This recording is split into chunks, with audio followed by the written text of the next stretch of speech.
Dire team ban.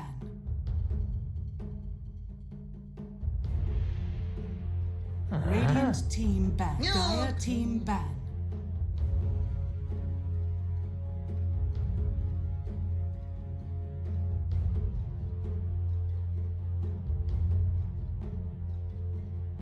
Radiant team ban. Dire team ban.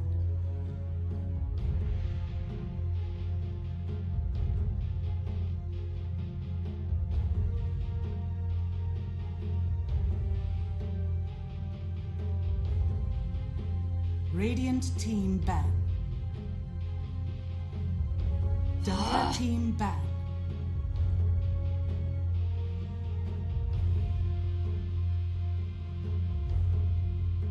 Not doing too bad at all. I'm ready to watch some China Dota, and Oz is taking over in the casting department, that's for sure.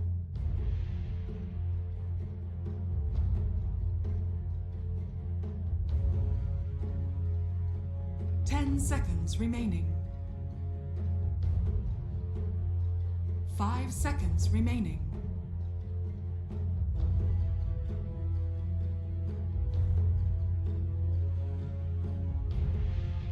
Radiant team ban.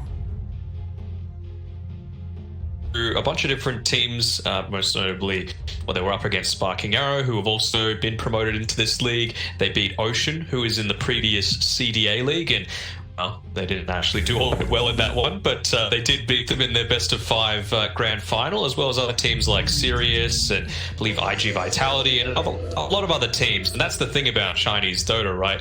Everyone's so even at these different levels. It feels like you can throw a blanket over about 6 teams.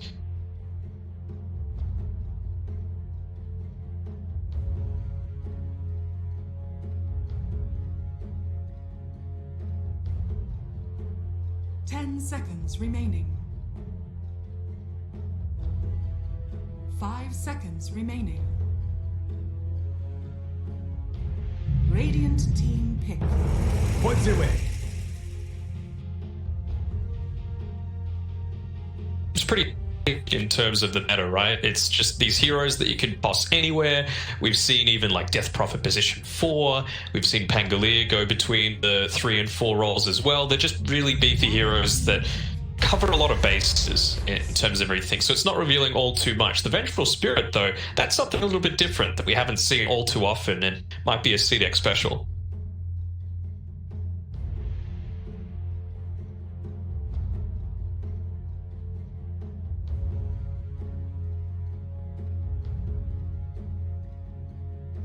Seconds remaining.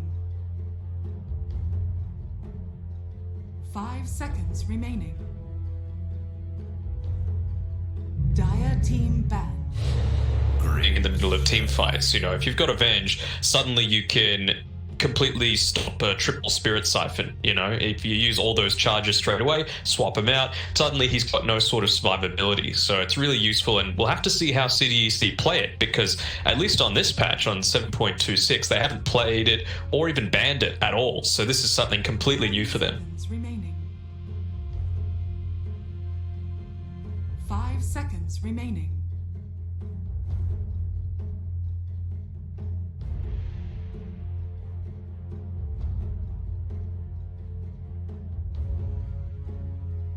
It is, and it's also just that direct counter against the Pangolier, right? As soon as he rolls, you just toss the ultimate on him, it pierces the ulti and holds him in position as long as he's connected up with someone else. So it's really good to have. It blocks things like the Timbersaw, but that's already been banned out. And another great thing about it is you can pick one of these heroes that don't really have a form of initiation. We've seen it done in combination with things like Weaver, for example, and then you just toss the Inkswell on them, and then suddenly you've got this hero that fulfills a lot of different criteria quite well, and then suddenly you've added initiation to its kit too.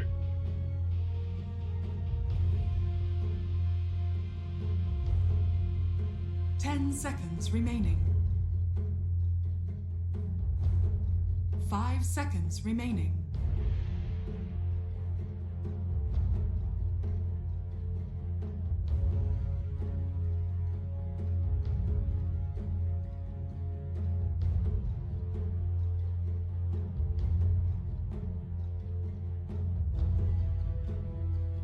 I think it's a better support than a position 3, just because you do need some items to make sure it's a viable hero. In my opinion, it's like the aura build is the one that's best for him. His weakness really comes from his laning stage. And when you think about it, you're probably getting the same sort of stuff out of the lane as a position 4 as you are a 3, but you don't have to put yourself in harm's way to actually get those last hits. So Pangolier is one of those heroes that scales really well based off of experience, but items not quite as much. And then later on, you still do have that great team fight impact with all of your ability kit.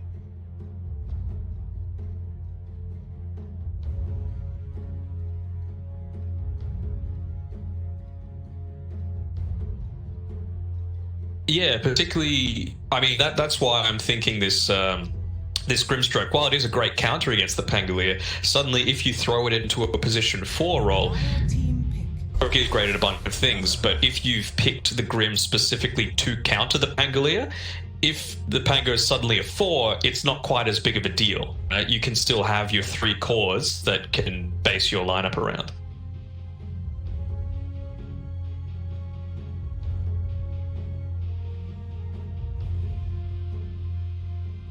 Seconds remaining. 5 seconds remaining.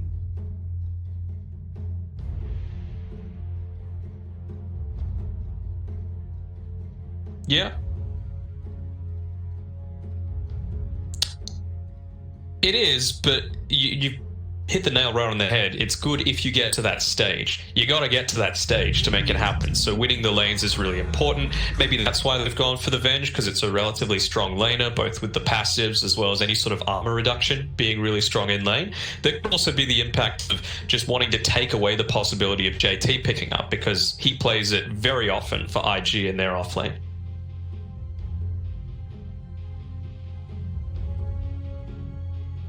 Seconds remaining. 5 seconds remaining. Yeah, I mean, it's just so versatile, right? You steal the Rolling Thunder, suddenly the Rubik's Cube is rolling around in these team fights. And yeah, I mean, any sort of Venge ability is just really handy to have.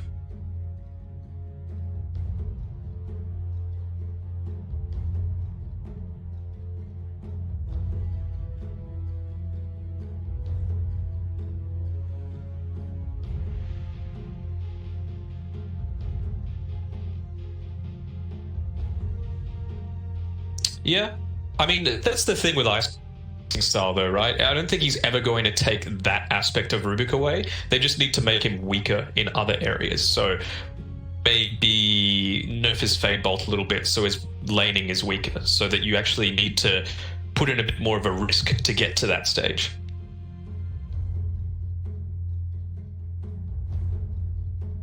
Dire team pick. Imba Spirit.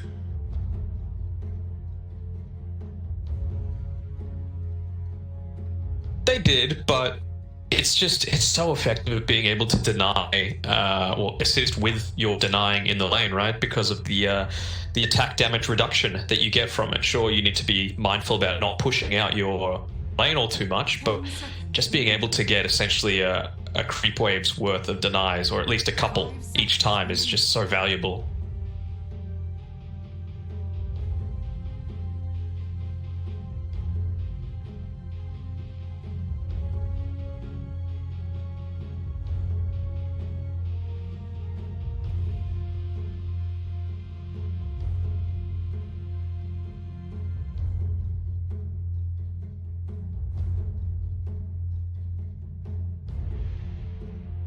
Yeah, it's a pretty good one. It gives them an extra amount of catch as well, although you've got a ton already if you're able to get the swap off or have Pangolier initiate. You probably want to be going in first with the Ember just to get that Searing Chains combo off.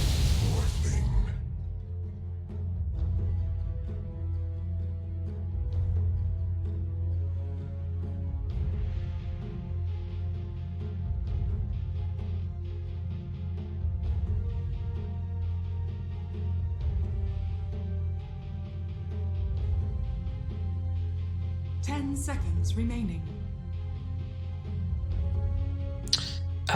It could be all right. I mean, we keep talking about these things with so strong. If you've got these other great heroes to morph into, Morph's just great in his own right. You know, you can easily pop a couple of these heroes. Dazzle, especially, I think that's going to be the main target for the Morphling, and it also gets rid of some of these. Well, you don't want to really be going a strength core these days anymore, right? Because Morphling, a lot of his shotgun damage comes from having a ton more agility than any sort of strength hero, and as well, on top of that, now strength doesn't give that passive magic resistance too, so it's just a lot more deadly. 5 seconds remaining.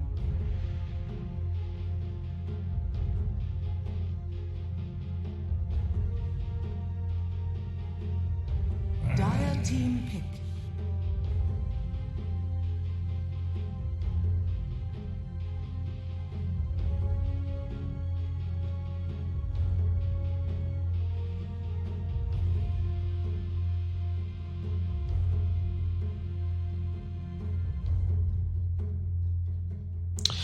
I think I have to see. I'm sure we'll probably see an Ember Spirit. Just a bit worried about their damage, honestly, because, like you said, Spirit Vessel is a pretty good pick for him to go here. But I feel like he also needs a Yules, just because if he does get silenced, he's going to be in a precarious position. If he gets soulbound by the Grimstroke, it's in a rough spot. I suppose you've got the Venge to save him, but I don't know. You need to be really on point and not getting picked off as this Vengeful Spirit if that's the case. Drow Ranger. You may now select your heroes.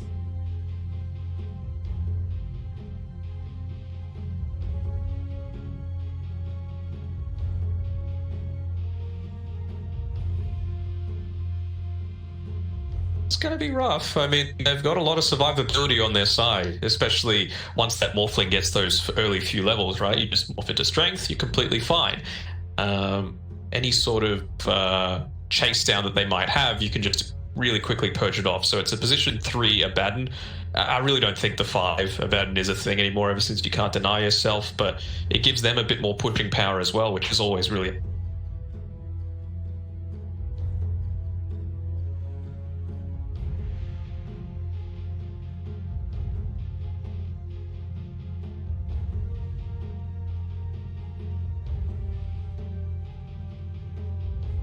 'Meh.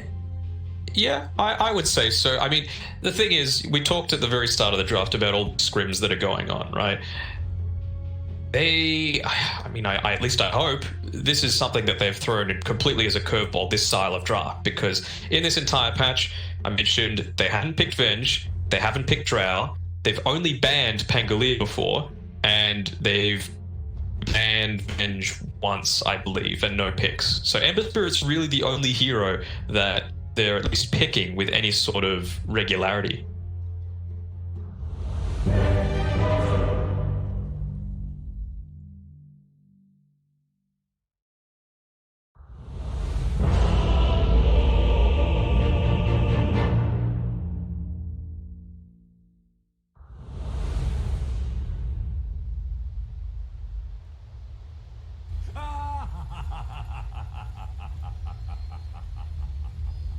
Prepare for battle. Zwei bitte the next time.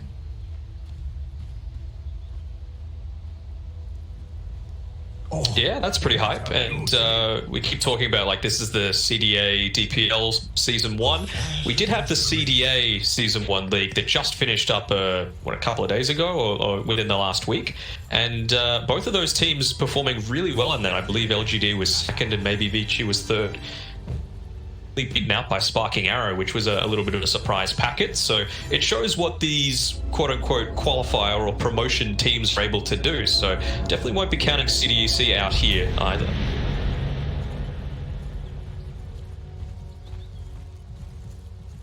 "30 seconds to battle."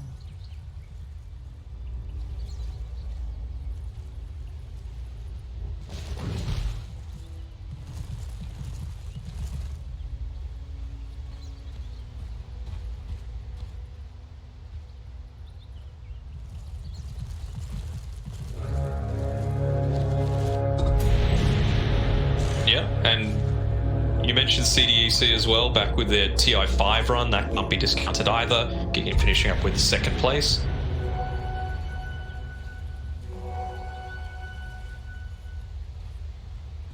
Only the $6 million Echo Slam was what held him back. Man, Aggressive played absolutely insane on that in that TI. I think he was probably the best player in all of that TI, to be completely honest. But unfortunately for those who have a bit of nostalgia and that sort of thing, not playing with this lineup here, it's trying something out for himself. I mean, it was, what, 5 years ago? When Silkbreaker and all that was out. Oh, that was such a good game mode.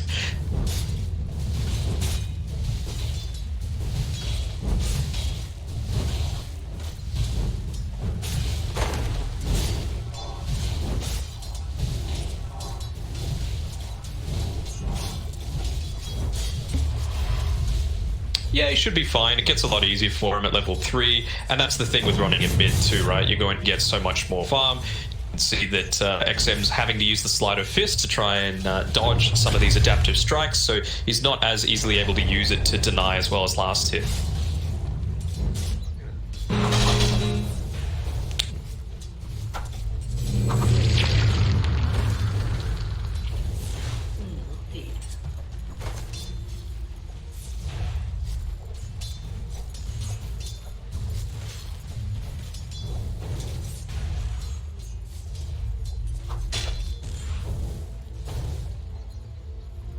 Yeah, that snowball style, it's really effective. I'm just having a quick look at the bottom side. Not that there's many kills going on, but there's a good amount of synergy coming through here from the Drow and the Vengeful Spirit in terms of their last hitting, so good to see early on.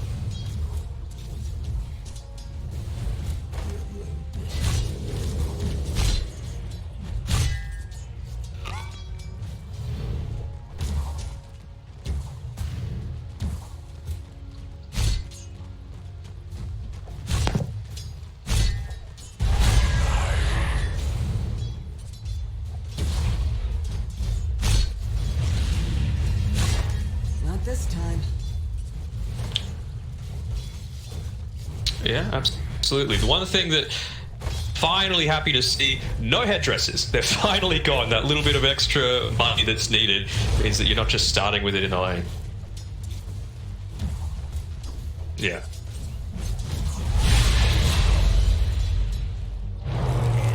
First blood!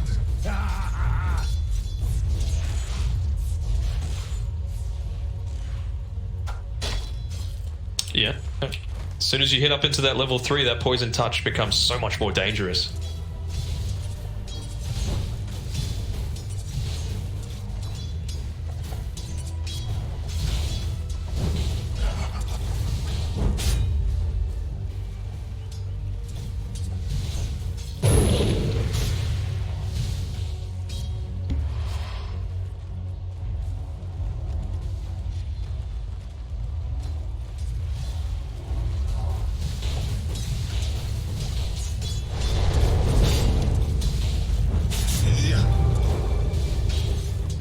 Playing this bottom lane so well, and pushing it at the right times. You can see nice little small camps, so Drow's now going to be able to farm underneath the tower, just extending just far enough to bait out a potential rotation from Kaka as well. Yeah, not staying in telekinesis range.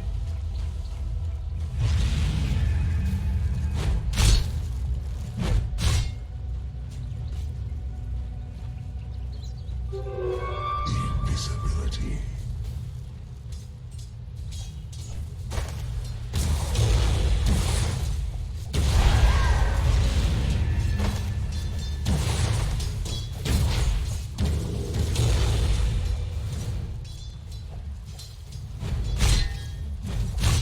Be careful here. Revenge.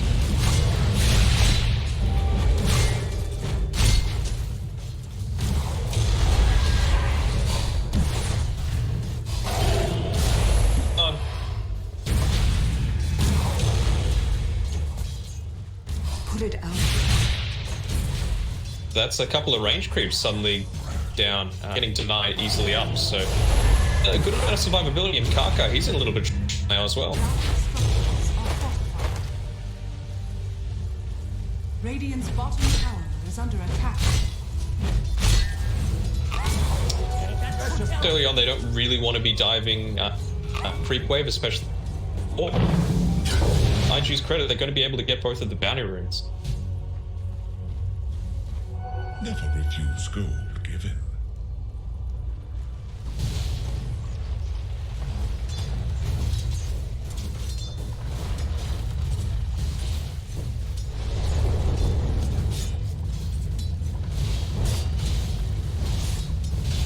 Hit on his level 6 on emo sooner.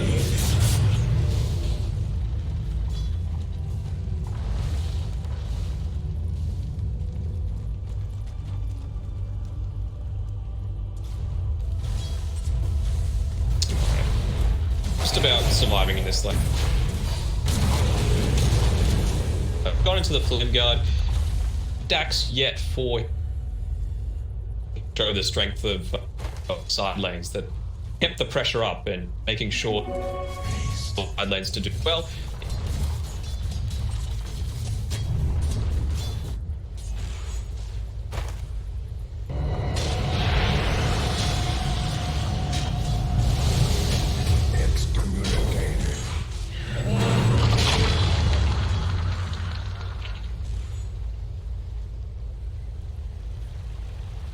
Yeah. Effective. The Wraith Band, so he's the potential.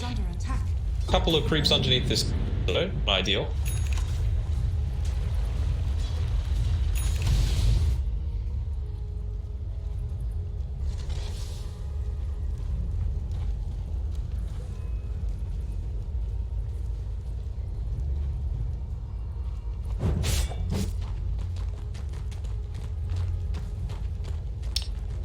I think he can do it himself, but with this style of lineup that they've got, you know, with any Dazzle thing, you always want to be taking the fights early, trying to run them over as soon as you can go ult.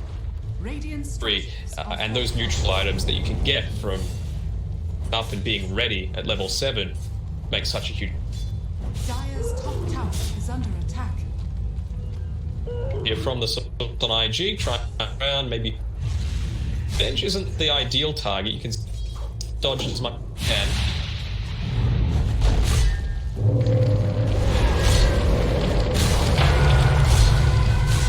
It was worth it. Dire's top tower is under attack. Nexus is see here, vengeful. Just sitting behind the towers. Wave of terror available, but he's not even going to try and throw it out to slow things.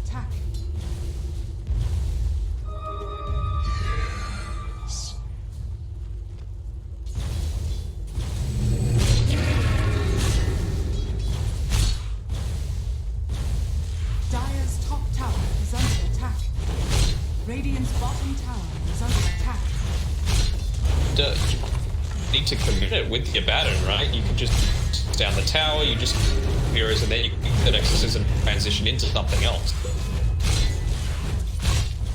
Tower even, or maybe heading toward Bend. The 3 people here on CDEC side, Kingdom.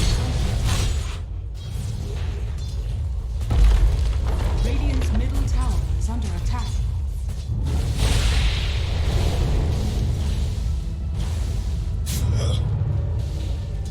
Dire's top tower is under attack. Dire's top tower has fallen.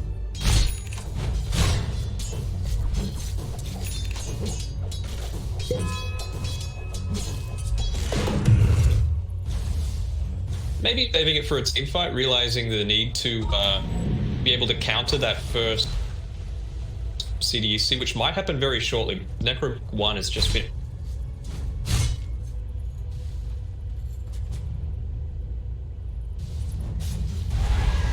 Dire's structures are fortified. Radiant's middle tower is under attack. Everything that observable ward on the high ground. So far back, he's scared.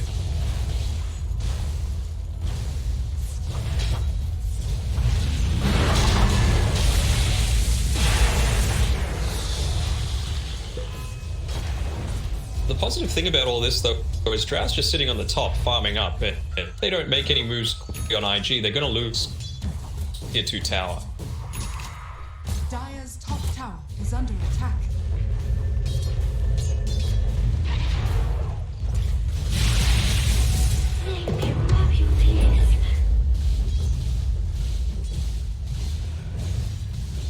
I mean, that you have to be very happy with that on CDEC. Gives them time to...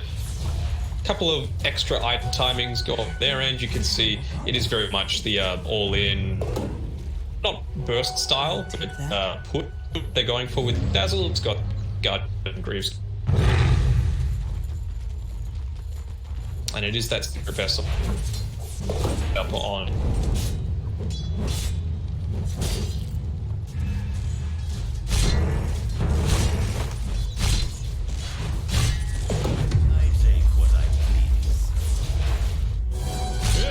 I think they probably do just want to wait for this Spirit Burst. They can.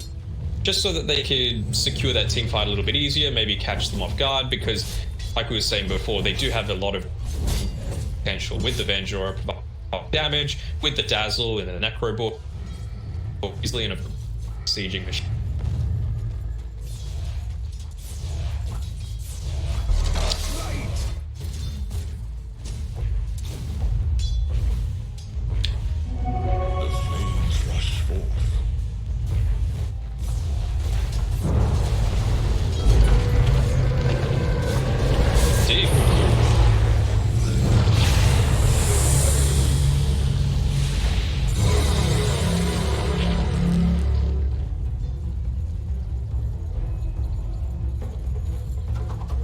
Pressure being put on the Dire's top tower farm and is under really attack. aggressively vision.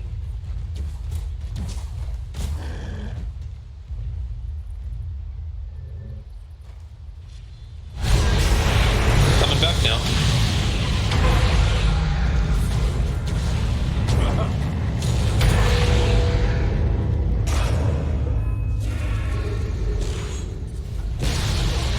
Radiant's middle tower has been denied. Available now though, the Kaka.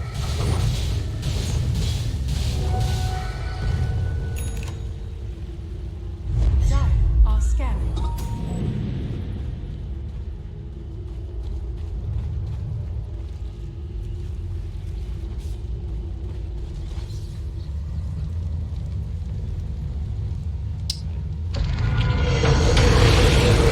Have the silence.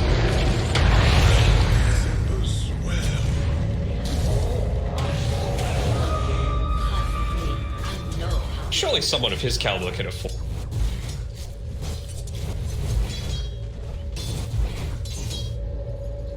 I mean, it's nice to get a kill on this Ember Spirit, lay out that Spirit Burst bit, but being wasted is a big deal. Just one kill back in another seconds, and you don't have another Exorcist.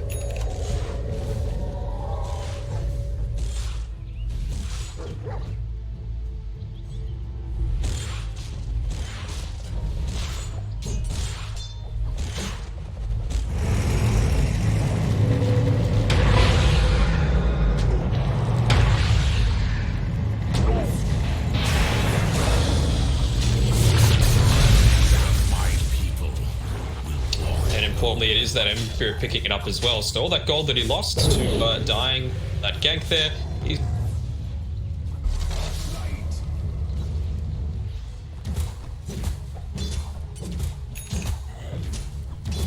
Radiant's bottom tower is under attack. Double damage.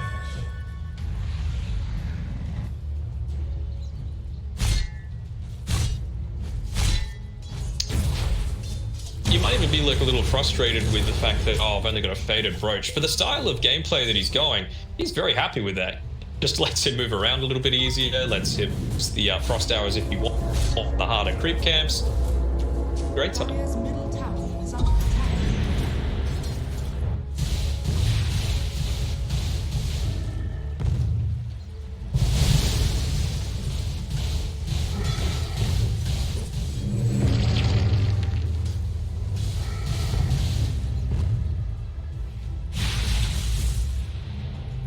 be a while though. Still 2,000 away. They might get consistency with the bounty runes. Be a little bit.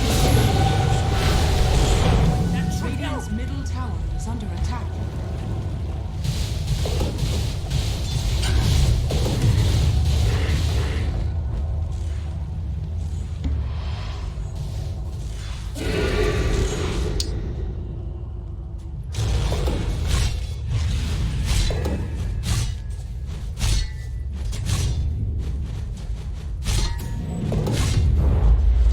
James even buying? We haven't seen too much of his skill build. Maybe he's got the Blink Dagger so they can have that early initiation coming.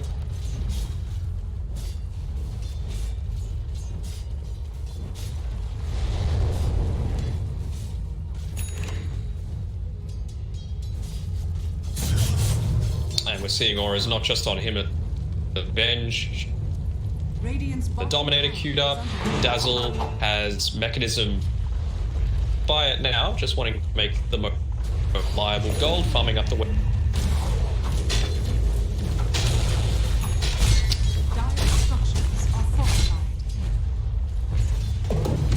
Not being punished here. You know, got the Dazzle on the bot side. No way of easy getting up there. Yeah, you can TP 6 seconds, and you're still not keen to our Ranger.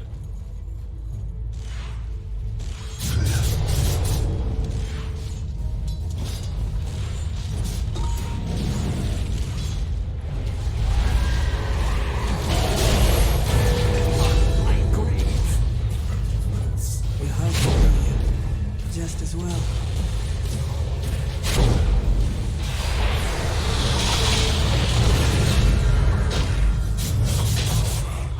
There are some things. Yeah.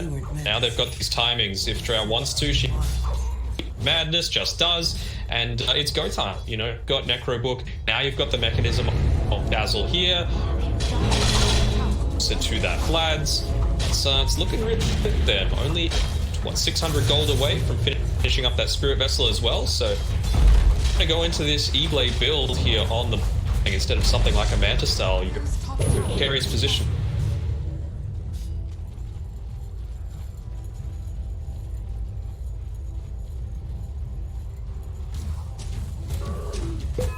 Dire are scanning.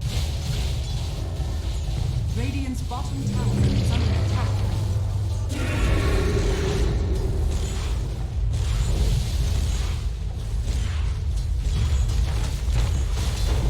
Radiant's bottom tower is under attack.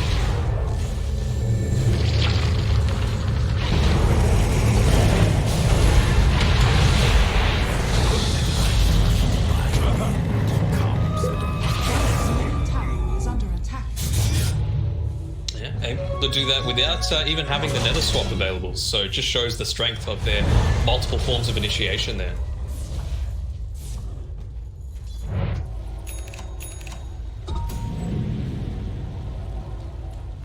The plan that they've got, well, we'll see if it works for them. I suppose it's good to have confidence in your team fighting capability and just say, look, once it comes time, we're going to be able to outplay them.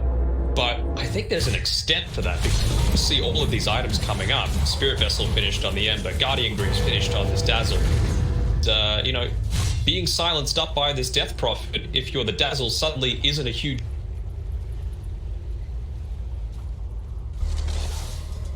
Get skanked by this, but I'm liking his positioning, staying in the trees, making sure that the creep wave would feel any... Radiant are scanning. Dire's middle tower is under attack.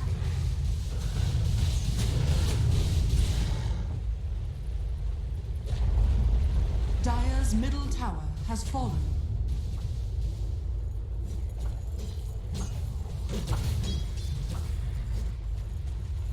Be careful here, though.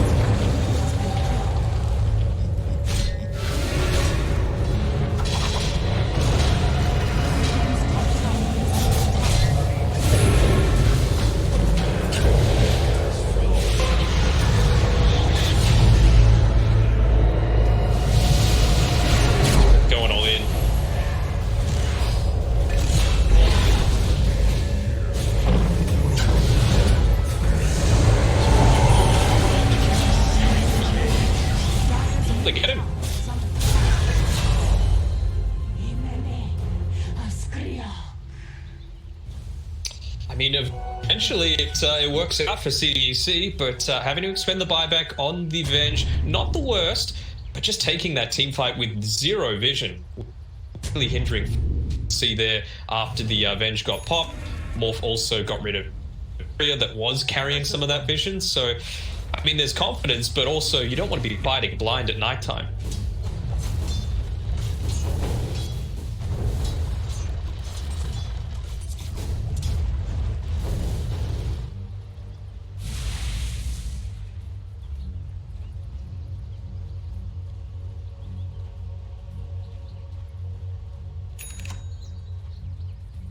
It's okay. If it's just the Venge, and James, he has that confidence, you know, that's the thing. As this position for Pango as well, you can go the points into the shield crash and suddenly be that person that just throws himself in the middle of these team fights. Or another team fight might be coming up here, as you know.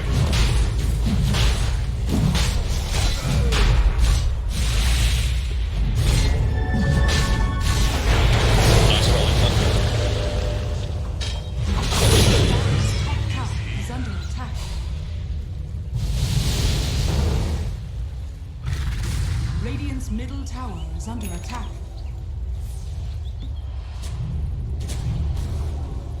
Dire's top tower is under attack. Radiant's middle tower is under attack.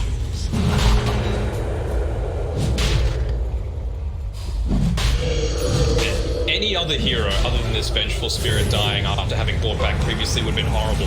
Just that max story, you can still make a big impact.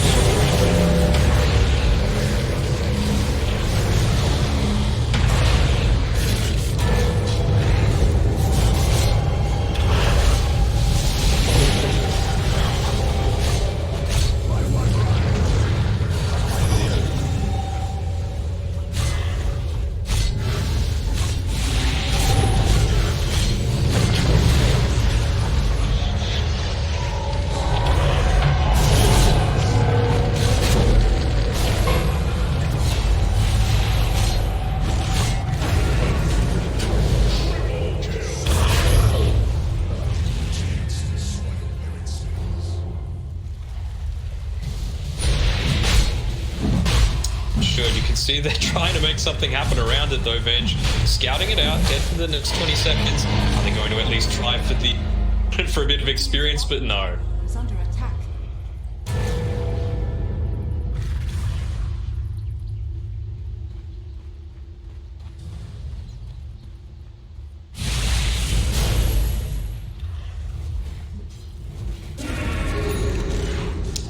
Yeah, they're just not feeling completely confident, which it's a little weird, right? They got all of their key item timings. It just back to that high ground fight on their area. Fight that at nighttime with no... It's just so weird to me. Maybe just pushing a little bit too aggressively.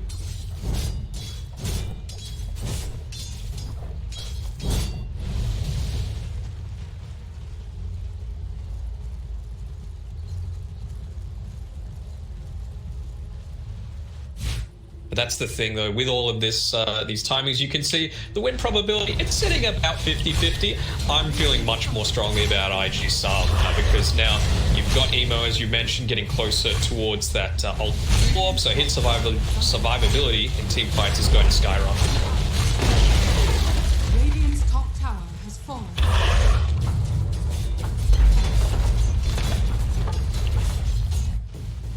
Dire's structures are fortified. Creep wave, you've got this Abaddon with the max curse from Furnace.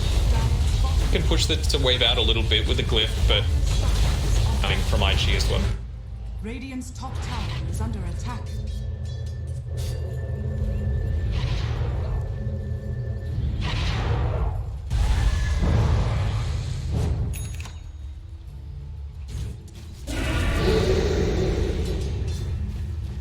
That's the thing as well, with Evo sitting here on the top, can do this because have a look at the dire vision, it completely on the side of the map towards firing, so stuff like that could happen.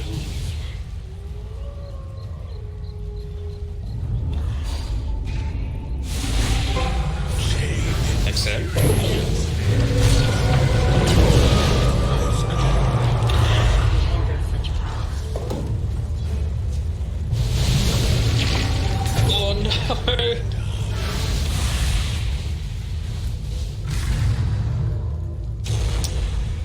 IG stole CDEC's telescope. That is enormous. Like, that would have been such a huge item for this Vengeful Spirit. Radiant's middle tower is under attack.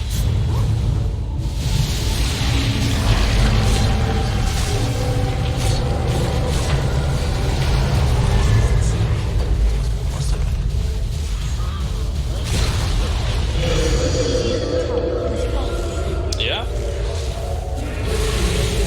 Of Aegis for what, the next 2 minutes, and well, getting much closer. He's keen to finish up that that Manta Star. I think that's his courier sitting waiting at the Dire secret shop.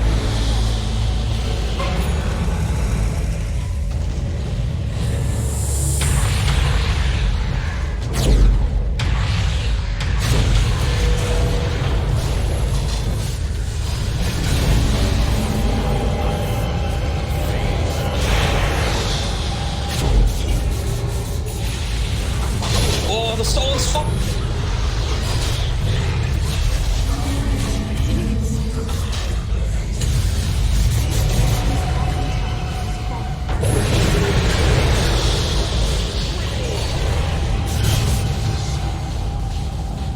Comforting rune of regeneration.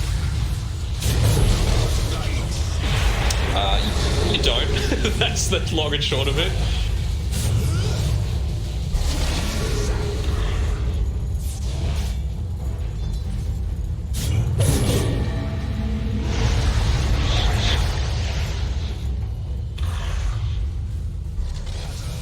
And that's the thing, you know, you've got the Aegis, you've got the Aphotic Shield, and you've got the Manta Style, so you're at no risk of dying.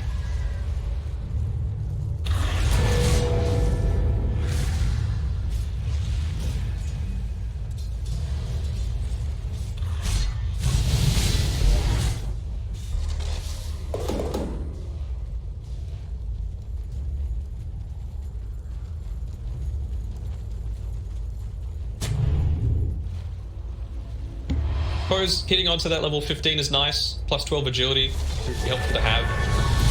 Just be careful about getting picked off.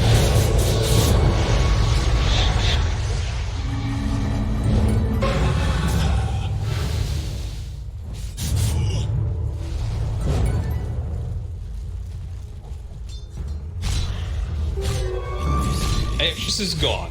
So at least they've got that. You've got the potential to maybe burst down this Morpling, but with no drought for 30 seconds, keen to just wave. I don't damage onto the tower before she be on the back foot.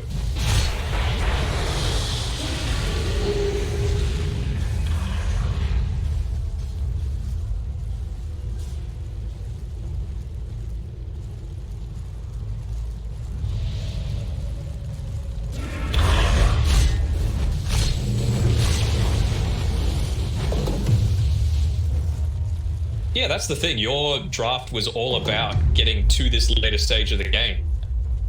DEC, I think, played the first 15 minutes really well, but it's that one team fight suddenly undoes a lot of that good work.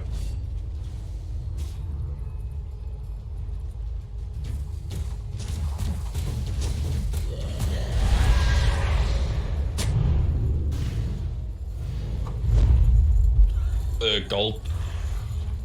Dire are scanning. Really good job at holding a lot of their buyback gold as well. So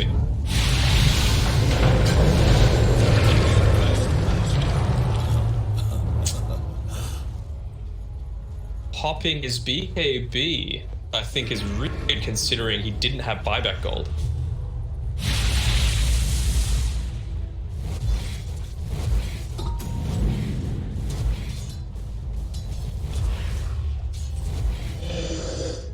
Radiant's bottom tower is under attack. They can really do anything even when they do come back. I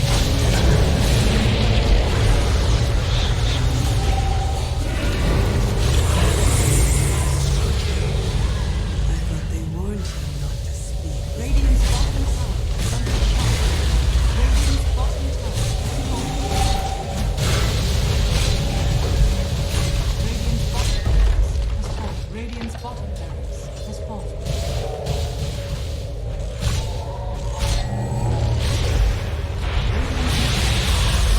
you are. You know, without these cores being alive, you can't defend. You know, Ember's probably one of the few that can from a safe distance against that sort of high ground siege. But again, he hasn't gone the item build to be able to do it. No Maelstrom like that. Well, go back to the telescope that IG were able to pick up CDEC side. That in that as well as the Grimm's fight at a much safer range and need to be putting themselves in harm's way, and that's what CDEC really need to get on top in these team fights, to get those early support picks off. Yeah, not happening. They've smoked underneath an observer ward as well, so it's looking rough. Radiant are scanning.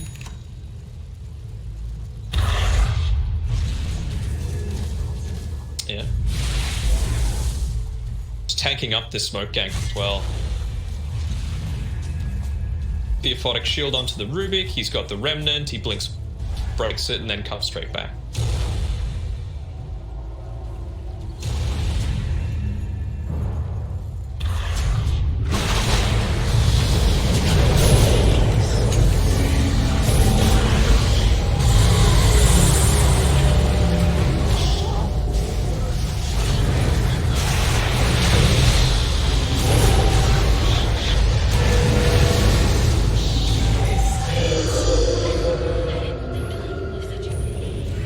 They were doing so well. I was really impressed by CDEC, their laning age, their decision making. But man, when you're this close in the Chinese region, that's the big thing that we see all the time, right? Is that when these teams go over, they tend to do really well, maybe middle of the pack, but so few games that go just a straight 2-0 that little mistakes like that can snowball into something much bigger. And IG doing a great job to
Dire team ban. Radiant team ban.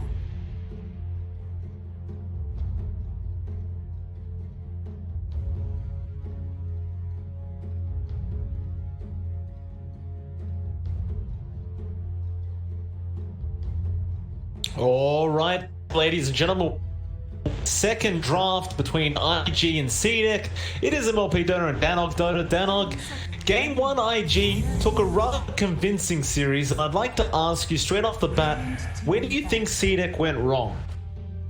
I don't like harping on like a broken record, but it was just that team fight without vision. They had their items, they had their timings.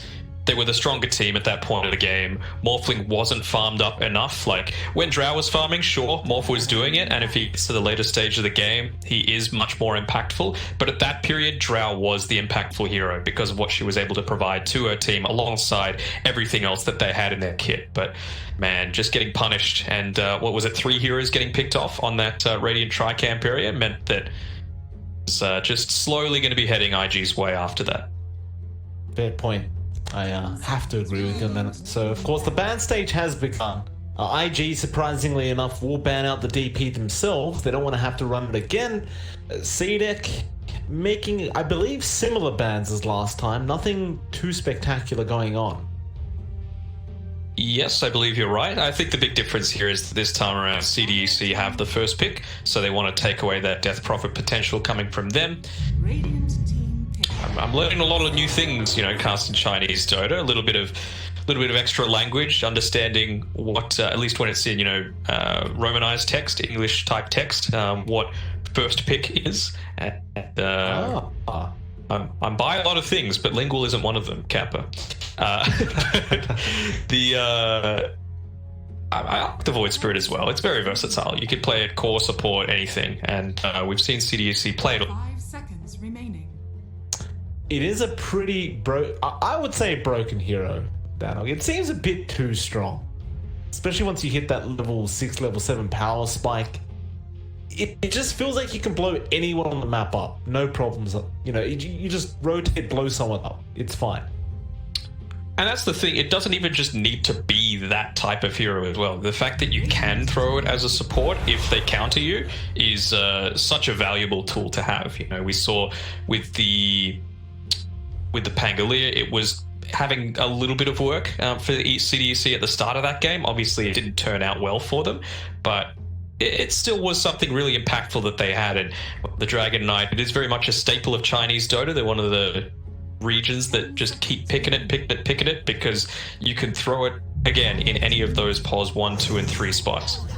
And now the Ogre, which is something I don't have the pleasure of seeing very often, especially in the Chinese region, might I add. I can't remember the last time I saw an Ogre Magi picked up. Do you have any idea what the reason behind this is? I'll be honest, not really. It's just one of those beefy heroes. Like, it is going to be hard for CDEC to deal with the Dragon Knight Ogre. I guess Void Spirit can, because a lot of his damage, especially early on, comes from magic. So that high base armor isn't really going to do all too much. You know, again, some more magic damage coming out for them.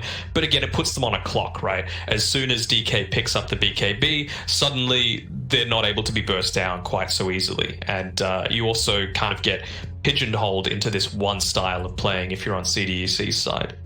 Right. CDEC, they will respond with the support of their own. Of course, the very popular Lich seems to be picked up almost every game in this current meta. And I have stalked you a little bit, Danog. I see you playing it quite a lot.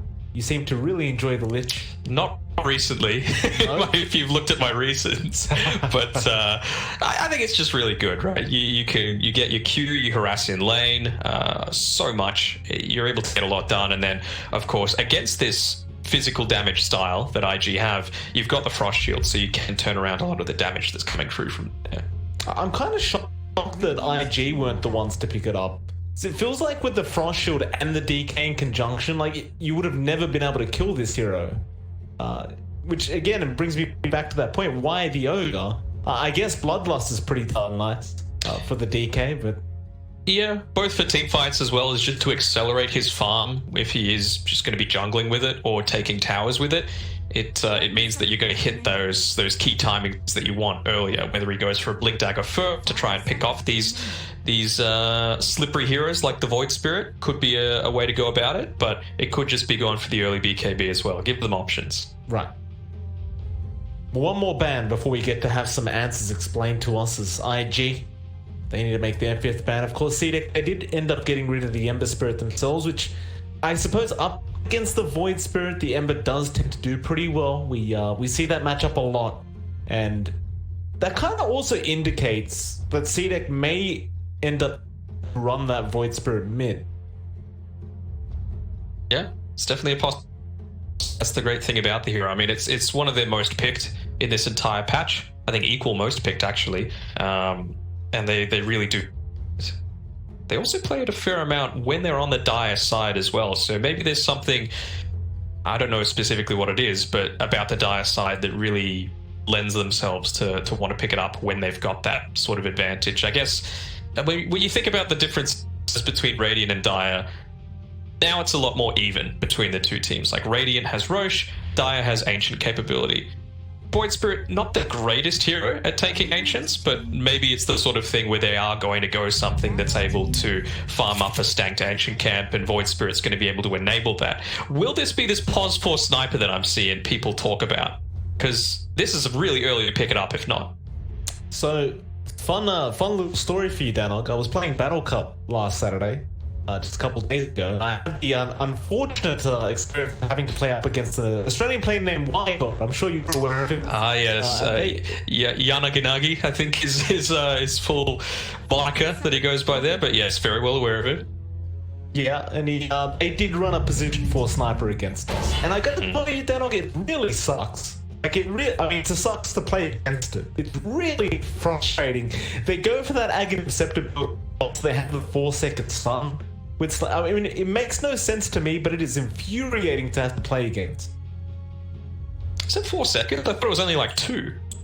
Is it 2? I don't play Sniper, Dana. 1.8 seconds. There we go. But it does give you a really long range stun, and you can push out waves. Relative ease with your shrapnel. You can easily take stacked ancient camps, for example, or neutral camps with it. It's alright, but this clockwork is going to make his life a little bit difficult. You know, you're going to get punished if you go for this early Ag Scepter. I do love seeing a clock. Always a lot of fun. And like you said, like the sniper's not going to have the greatest support. It's going to be free food for this clockwork, it seems. Very nice synergy between the clock lich, right? Like Frost Shield plus battery assault. There's just no getting out of that. You're just stuck. Not natural 4-staff builders either. Either of these. Maybe the Prophet, but I think you want to be going a bit more damage style if you're the NP. True. The Nature's Prophet does come out from IG. Mind you, Daniel, they only have 6 seconds reserve time, so it took quite a while picking that one up. Into the clockwork, it seems a little bit funny to me. Like, you talked about potentially getting a 4-staff up against this clock, but if he doesn't, it does feel like the clockwork will be able to scout him out and just take him out every time. And now CDA can even respond with the Bat Rider. You have even more catch. Yeah, they do have a lot of catch, but push on not really.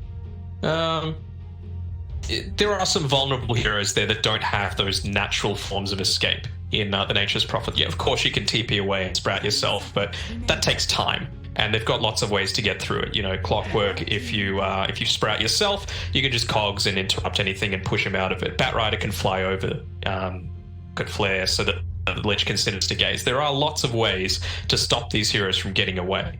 So again, I think it's going to come down to mechanical skill and team fights this game too.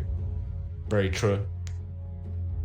Well, CDEC, their final ban, they get rid of the Naga, the Siren, which I believe is a very up against 5 DK. seconds remaining. Were willing to play it if you were CDEC. CDEC, how will they respond? They'll go for the PL ban, which Radiant are they going to pick up the Morphling now? No, terrible it will be. I mean, are we just going to go full meme and, like, not caring if they get picked off and go just to Zeus? Just to be like, let's have some global presence, you know? Let's be able to kill anyone from really far away with the Sniper Axe and the Prophet TP and Nimbus and... Yeah, still be able to defend against TB, but be absolutely screwed if the Clockwork or Batrider go on you. I'd love to see it. I was imagining it would be a DK mid, but I would love to see them pick up Zeus just for the memes. So we'll see IG. Oh. No, Tidehunter. Alright. Where are they going to play it? That's what I'm interested in. Offlane. Offlane. Alright. Standard.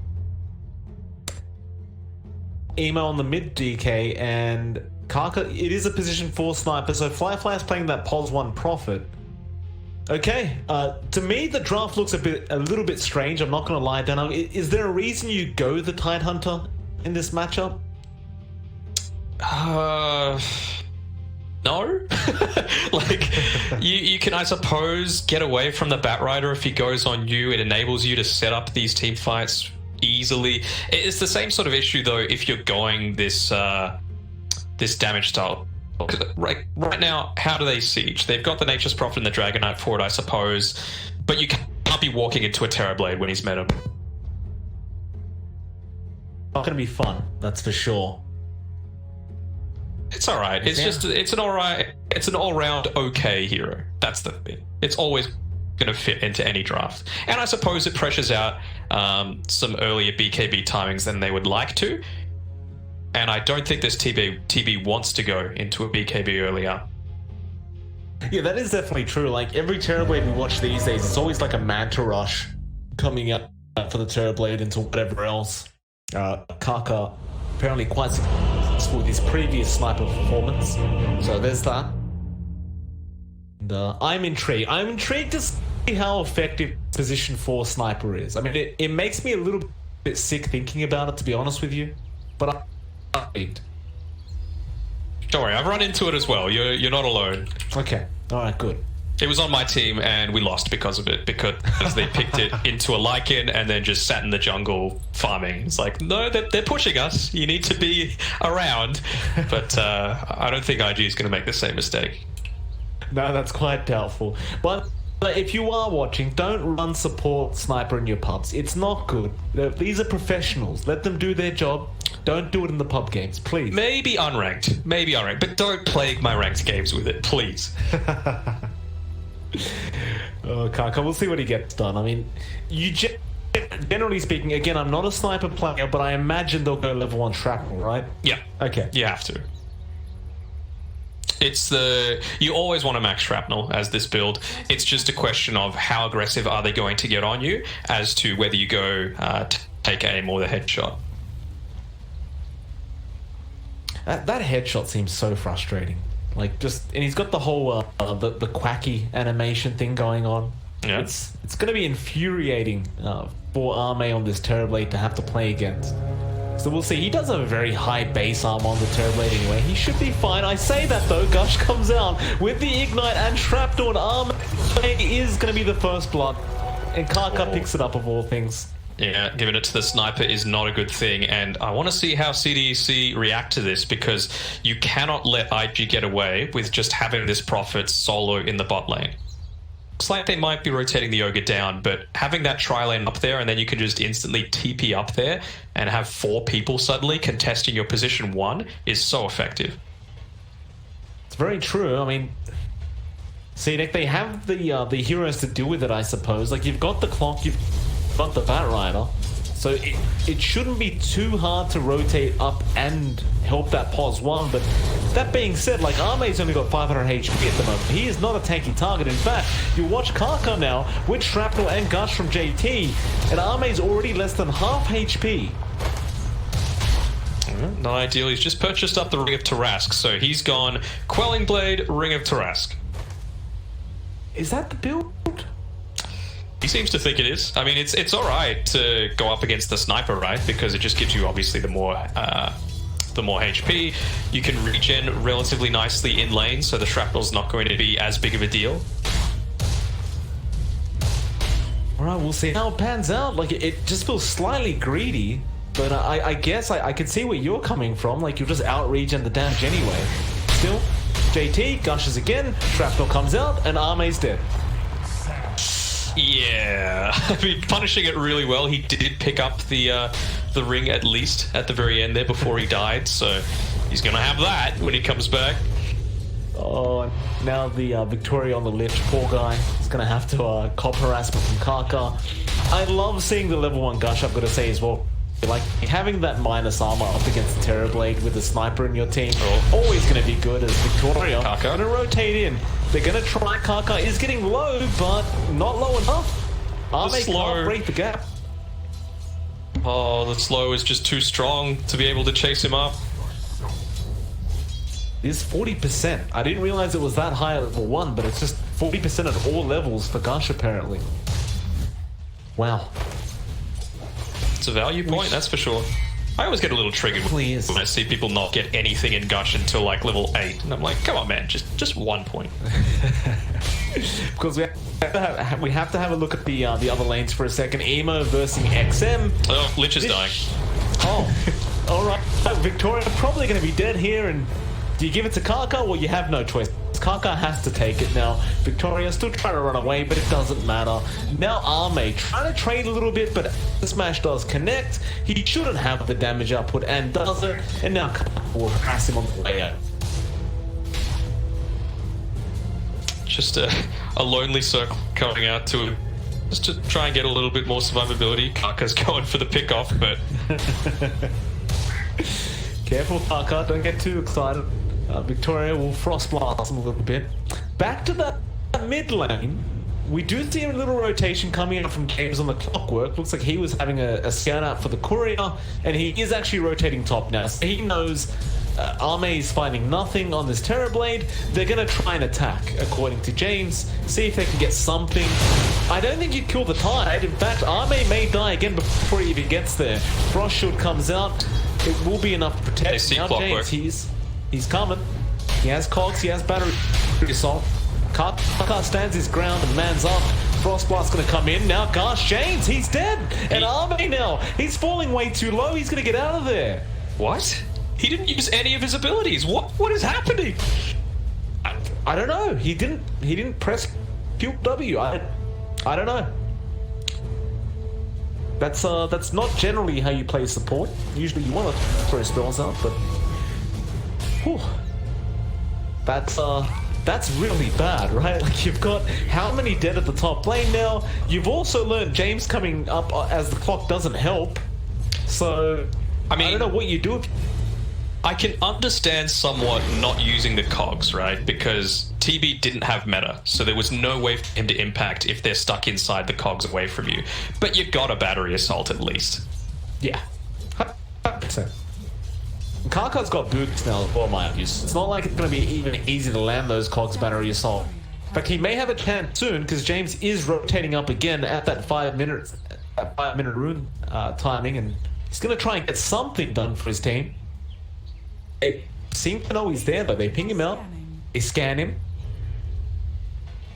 James is just going to find bounty and back off, it looks like. SRF getting very aggressive here. He's going to die to the tower with Fly just standing next to him. Yeah, right, Fly. He's going to claim a very easy kill for himself now. Well, that makes it a 5-0 for IG. I would dare say they have the less aggressive lineup going into this game, so this is very concerning for me to see. And now I look back up top and guess what's happening? Arme's getting dived again. Kaka has brown boots, so he can definitely keep up this time. Frost Shield will come out and JT may be forced to back a little bit. Now the meta, they'll try to turn James. You gotta use an ability, sir. There's the battery assault. Gush will be there. Kaka, he just stands his ground trying to go after the cogs. Barry fires up. Can he run away in time? He cannot. They will both go down, and the clockwork rotation does finally pay off. Oh, they finally did it. They got something out of this top side. You say that, right? And Arme's died, what? How many times is he dead? 2? 3? 2. But he's sitting second on net worth, so he's doing a really good job when it does come to the last hitting department. Well, that's good. SRF, not so much, though. Firefly does end up picking up the kill with the Nature's Wrath, and they may be able to force in a push now. They do have a siege creep. And Firefly's keeping away.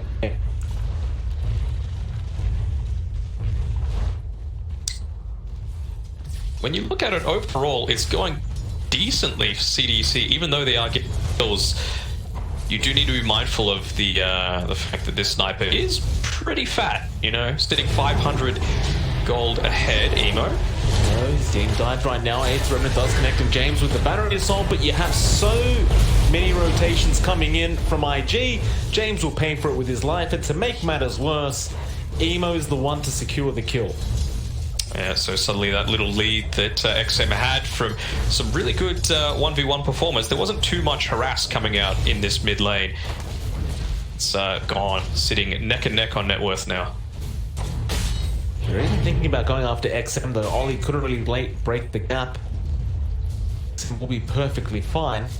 But overall, I mean, it almost seemed to be in the same scenario as last game, where CDEC, all their eggs are going to be in the Arme basket on the Terrorblade, right? Because you can't really see a Void Spirit carrying through that mid to late game very, very well.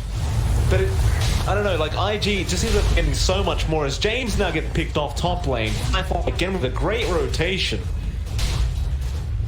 Yeah, and this is the danger we were talking about, right? You've got this this style where the Prophet's had a lot of farm, he's sat bottom a long time. They do get Emo, however. Yeah. Nice rotation there from SRF. He does commit the first lasso of the game and does get a kill onto Emo. So I guess you'd be very, very satisfied with that if you see that, but you are still losing that top tier 1. Yeah, I mean, it's a trading sort of game, right? You can see the style that IG want to go now. They've got the early advantage. They want to keep pressuring that and not enable this TB to come into his own. You've got the drums queued up on Fly, so very much not a farming item. You need to be getting really aggressive if you go into a drums as opposed to a Maelstrom or anything else like that.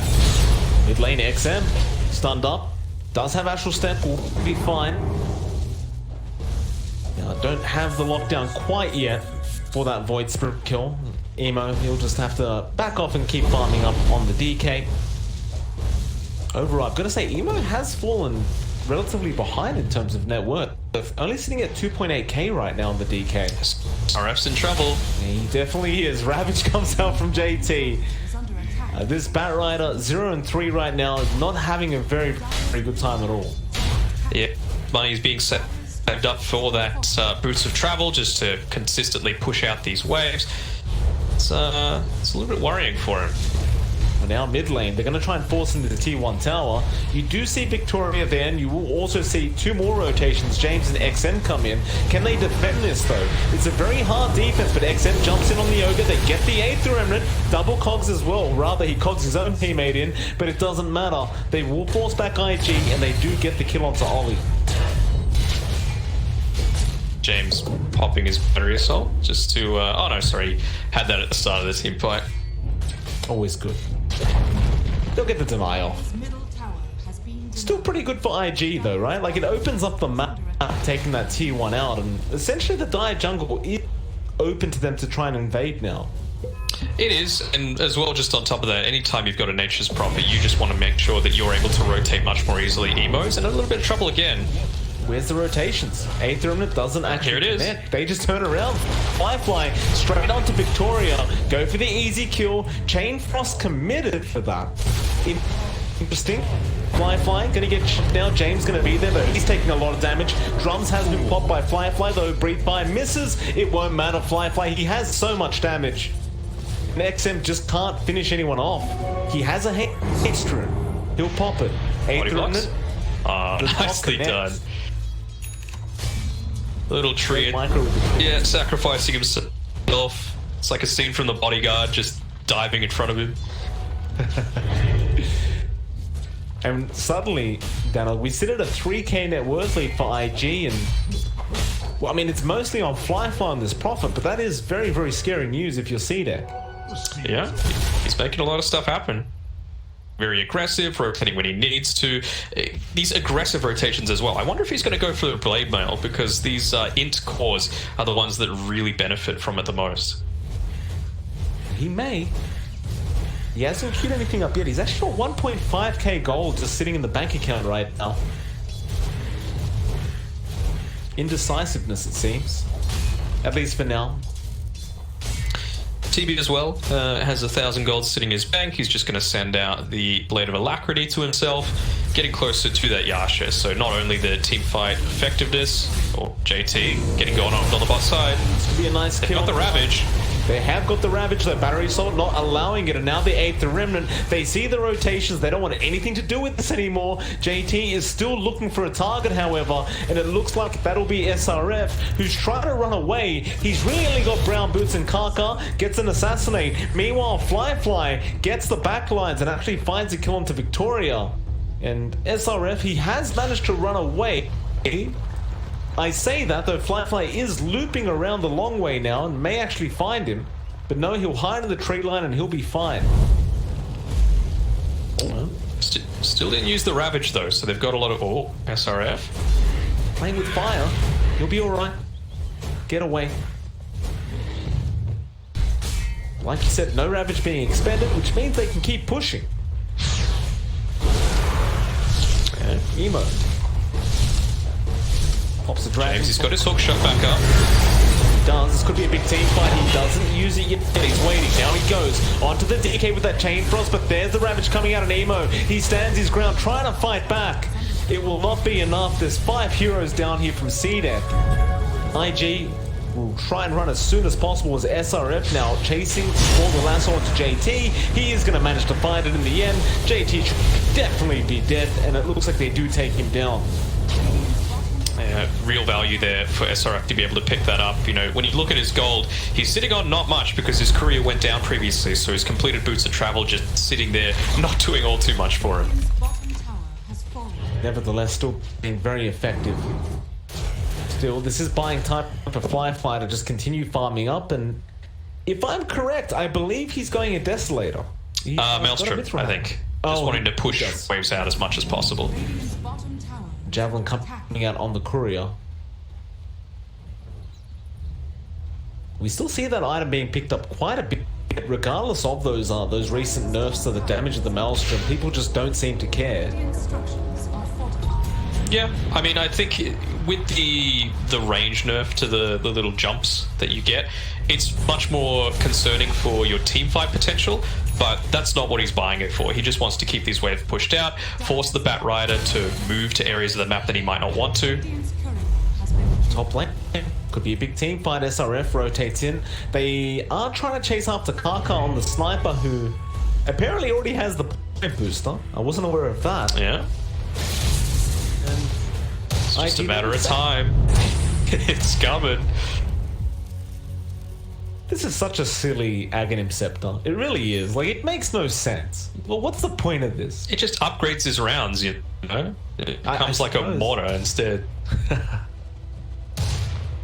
Kaka actually gets farm priority as well. Like, he's just farming the triangle. This is not what you're used to seeing from a support, but I suppose sniper. Yeah, Fly. he ain't no support. No. Fly does get lassoed up. James, he does have battery sword, he does have cogs. Fly should have no way out of this. In all fairness, SRF was waiting quite a while as Ollie gets gazed up, coming out from Victoria. He has no way out of this situation. He'll throw his spells out, but that's all he can do. He will eventually almost get started off for the neutral, but he does die to James. Alright, so some nice value coming through there. Maybe not expecting the extra movement speed coming from the Boots of Travel to be able to pick off this this Nature's Prophet, who now, on the Bat Rider, they've got the Blink Dagger available if he wants to buy it up. I imagine he will. He's just holding out for now. Bot lane JT is going to have to run an Arme. Arme, going to go for the TP. You do have Ravage and they will commit. Fly, of course, can just TP in. Do you have the damage output? Well, Sprout doesn't really connect. Still, Sunder will come out. Now Victoria rotates in and the Metamorphosis will be popped. Nice Delta split coming through from IG. It is very nice, and James better gets hook. the hook shot. Very, very nice from the clock, and now Emo gets caught out of the battery assault and the cogs and is going to go down, and that is a fantastic team fight from CDEC.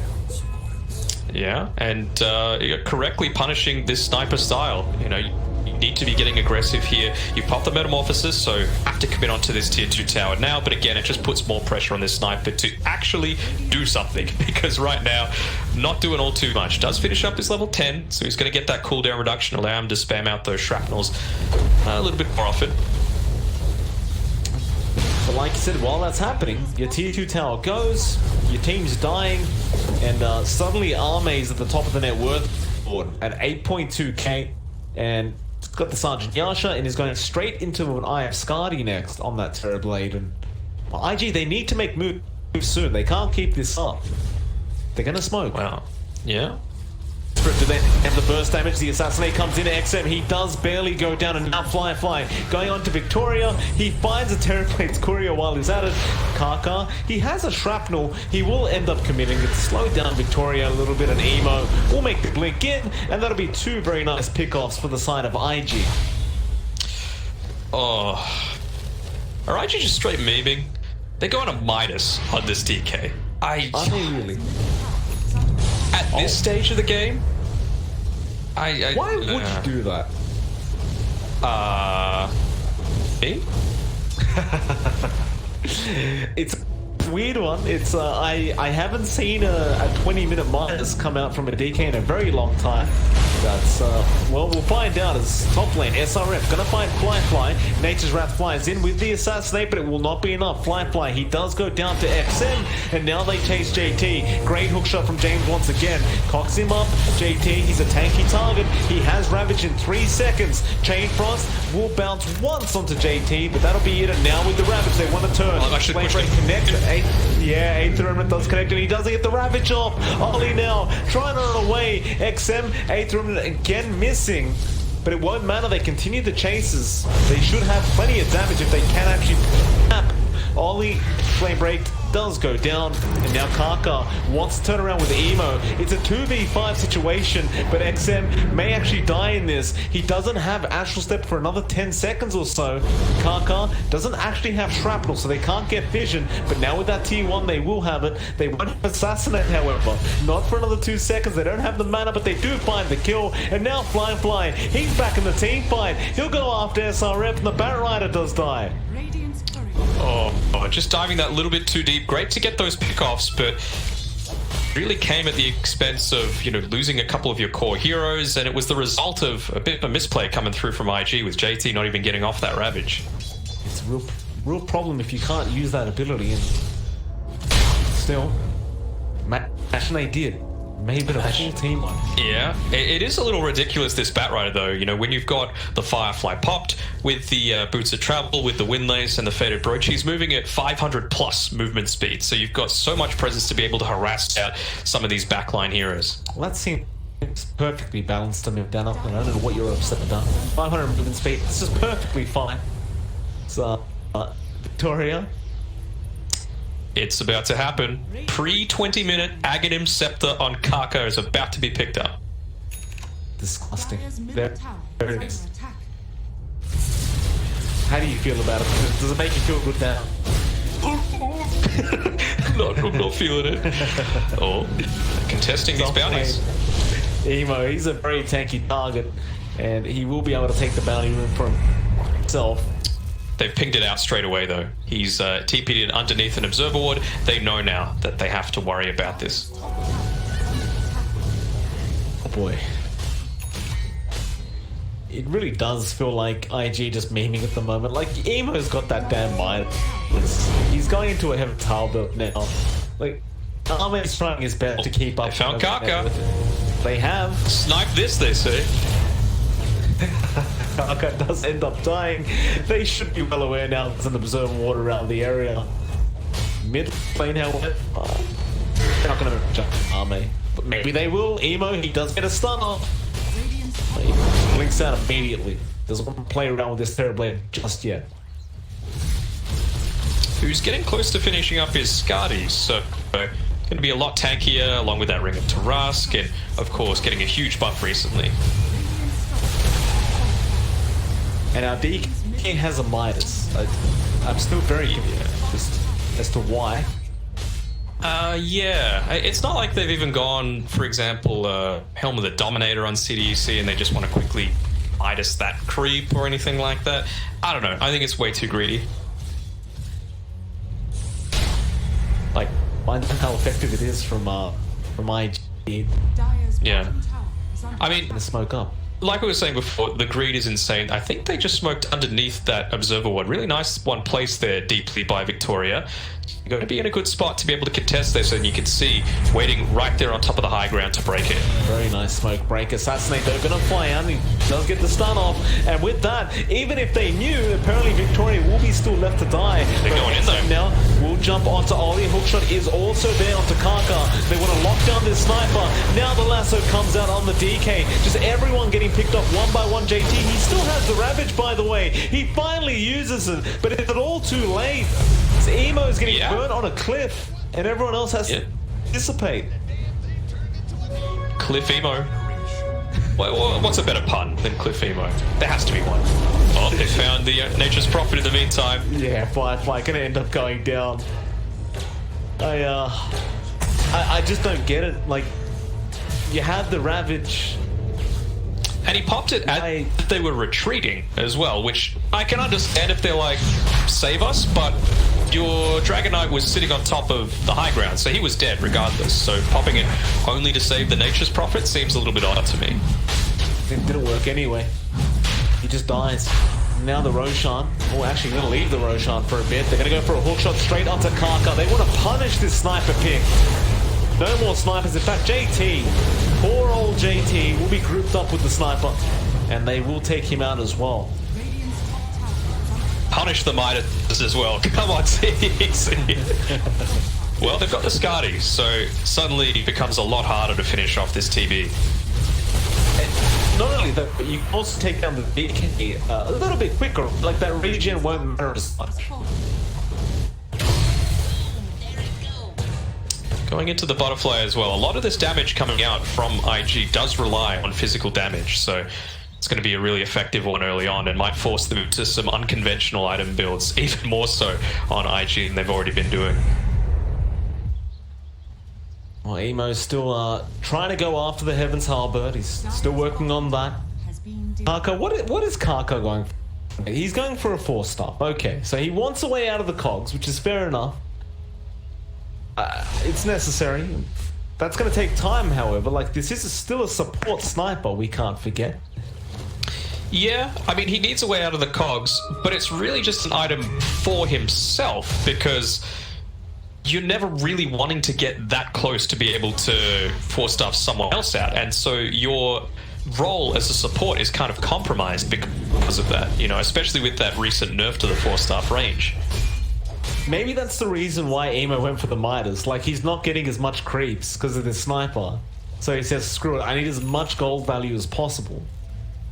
I mean, I guess, but it's super greed, that's for sure. Yeah. Mid lane now going to be forced in by RA, and well, the rest of CDEC looking for the side of IG. They'd love to take another team fight. Ravage is up. Respect the Ravage at all. Dragon form is going to be down for another 22 seconds on Emo. It's not really the time for them to try and fight this, but IG may have no choices. They are starting to run in. BKB, Lasso going to be there. Emo has been caught out, and that's a lot of damage coming up from Arme. The armor doesn't matter. Just nice now the hook shot. Again, finding Ollie this time around. They'll burst him down as well, and IG, they are really, really starting to fall apart.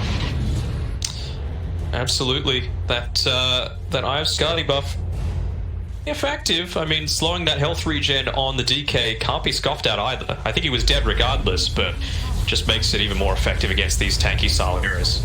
Yeah, certainly does. Arme, he's going for a Daedalus next. He doesn't even care anymore. As that snake comes out and tickles Arme, he doesn't mind. He'll keep going. And he will back off to the jungle for a bit. Get baited.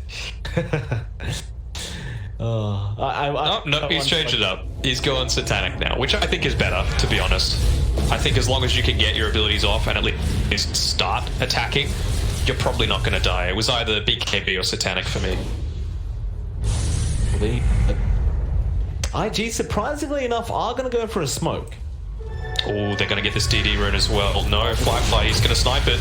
This could be it, but they are jumping onto Firefly. He pops his BKB. They do get SRF from the bat.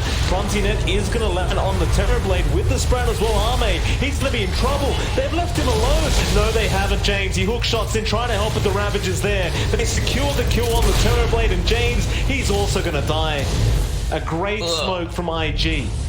It was a great smoke, but some not so great positioning coming from CDEC. You've got a Lich where they were all clumped together on this top of the cliff, and well, they might find Firefly. They do, but now the sun comes out.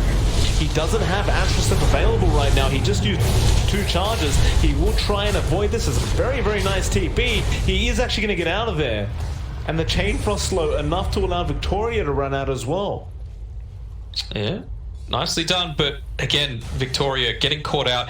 I don't think the TB would have been bursted down if we had that Frost Shield available, so just maybe a little bit too aggressive with the positioning, trying to get on the backside and get some wombo combo Chain Frost off, but as a result, not getting either.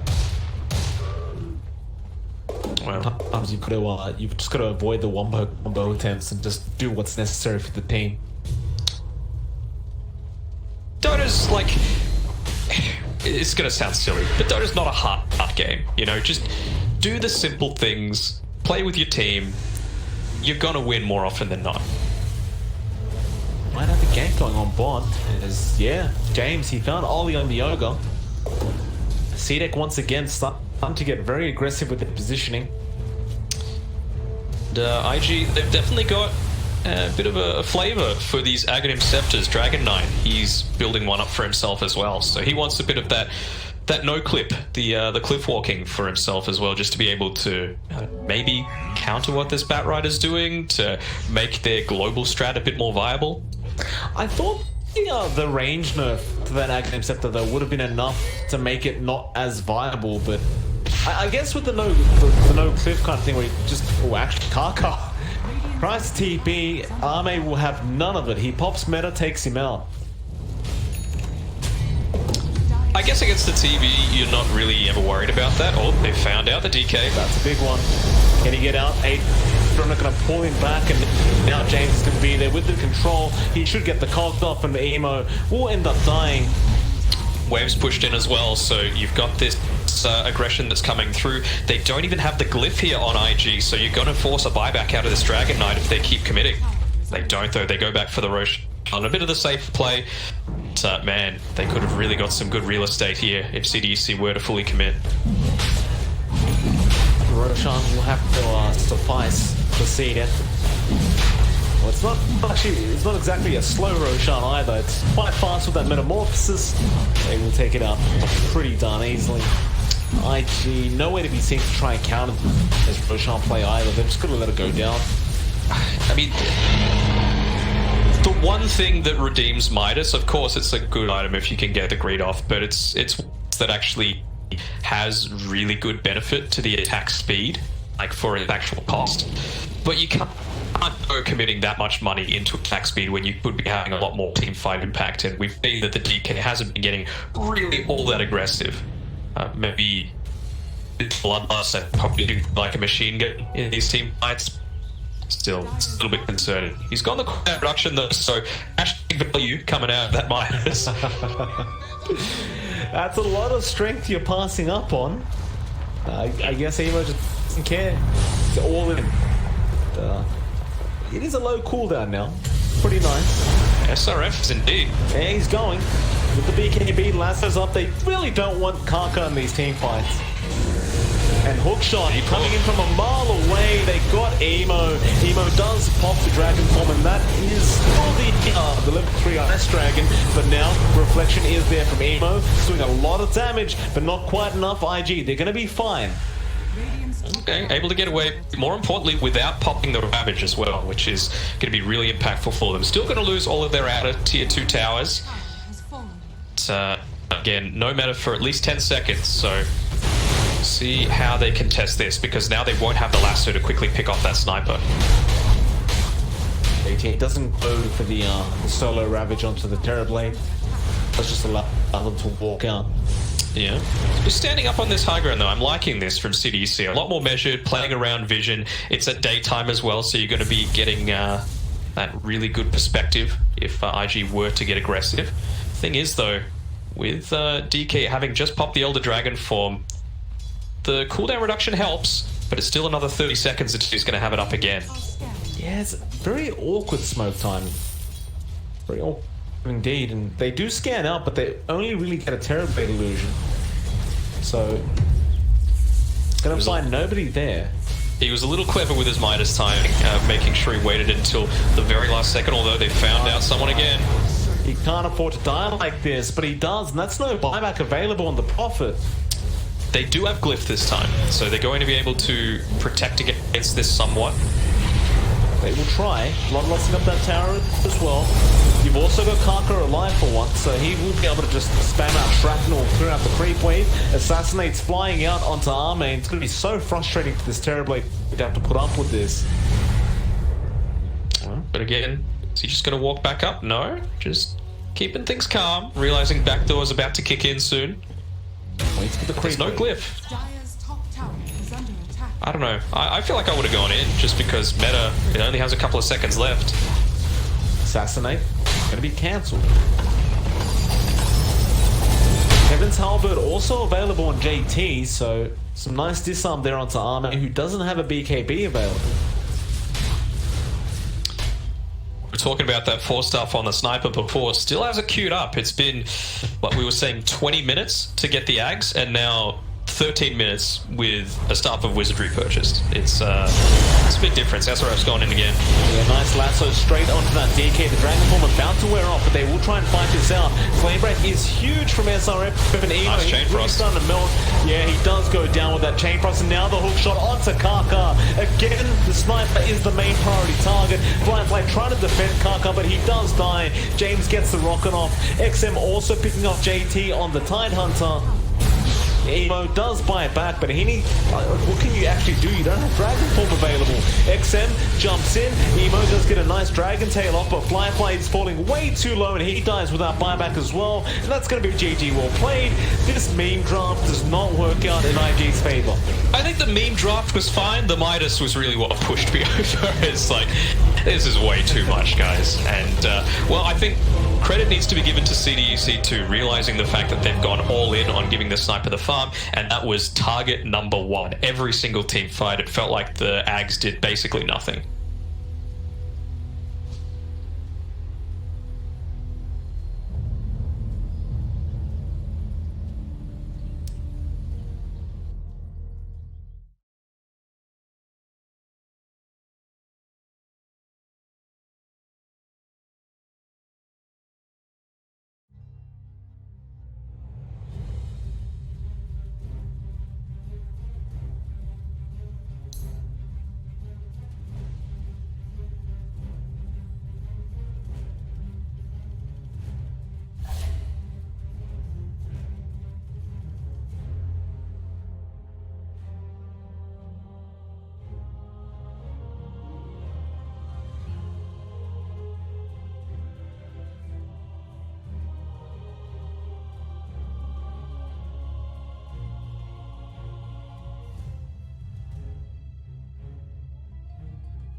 Dire team ban.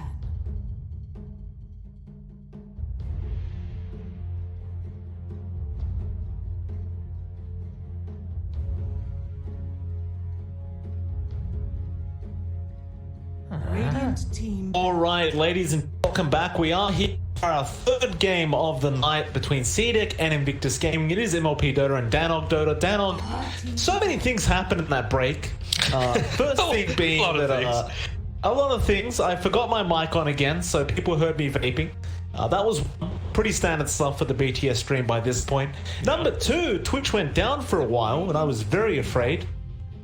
We're back though. What were you afraid of? Dire team ban. I don't know. Just Twitch went down. We don't have to go to Mixer or something. Ooh. That's my worst nightmare. I don't know about that. Yeah.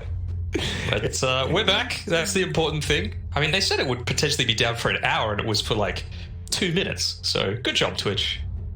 Got back on top of things, and we'll see who's going to be able to get on top of Game 3. See that segue there? I wonder if it's going to change things up as well, because let's actually rewind completely, because I'm not sure if people watching this know the format about who gets first pick in the entire series. Do you want to explain that a little bit, or would you like me to? Who gets first pick? Isn't it 1v1 matchups? Yeah, so a lot of people, like, considering that's the first thing that happens when the stream goes live, a lot of the people that might be watching now might not have been there for that, if that makes sense. So the way that it works in this league, as well as the CDA League that happened just before this one, is that instead of doing a coin flip to decide who gets pick priority or side priority, 1v1 mid matchup, so something a little different, a little bit of... And it was Fly beating XM in with Mars against a Nyx assassin. Well, that's not surprising. So IG got the first pick. Pick priority. They chose first pick. They won game 1. CDEC, then game 2, they get the priority. They chose first pick. They won. This time around, IG, they've got first pick again. So will that be what takes it for them? Who knows? It could also have just been them memeing the hell out of that draft and item builds, but we'll see. 5 seconds remaining. I should bet my whole house on IG for this third game.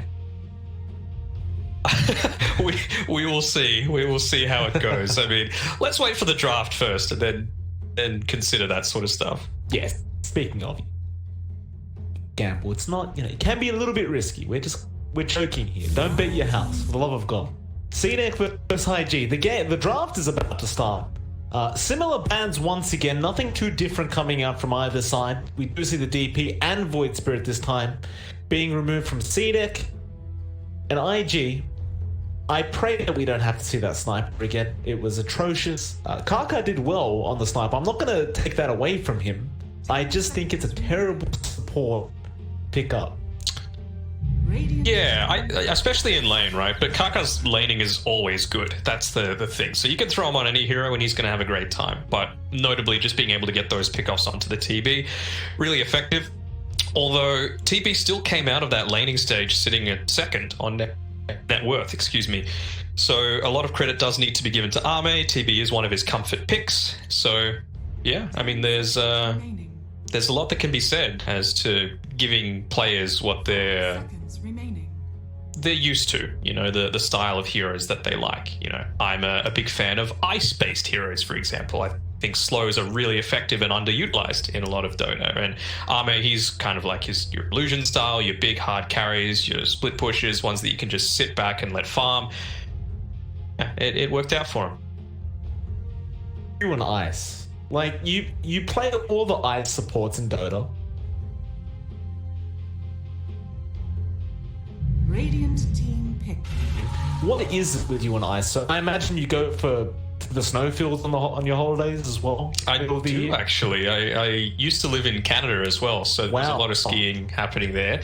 And what I need to do, actually, it's probably the best time to do it, right? Because with Australia and New Zealand, for people that aren't aware, I'd say it's relatively likely that we'll like open our borders to each other after a little bit of time, just so we can have a little bit of that international stuff going on. Like New Zealand's kind of like Australia's little brother, and I've never been to Queenstown to go skiing before, so maybe that's my holiday this year. Maybe I'll go do stuff there.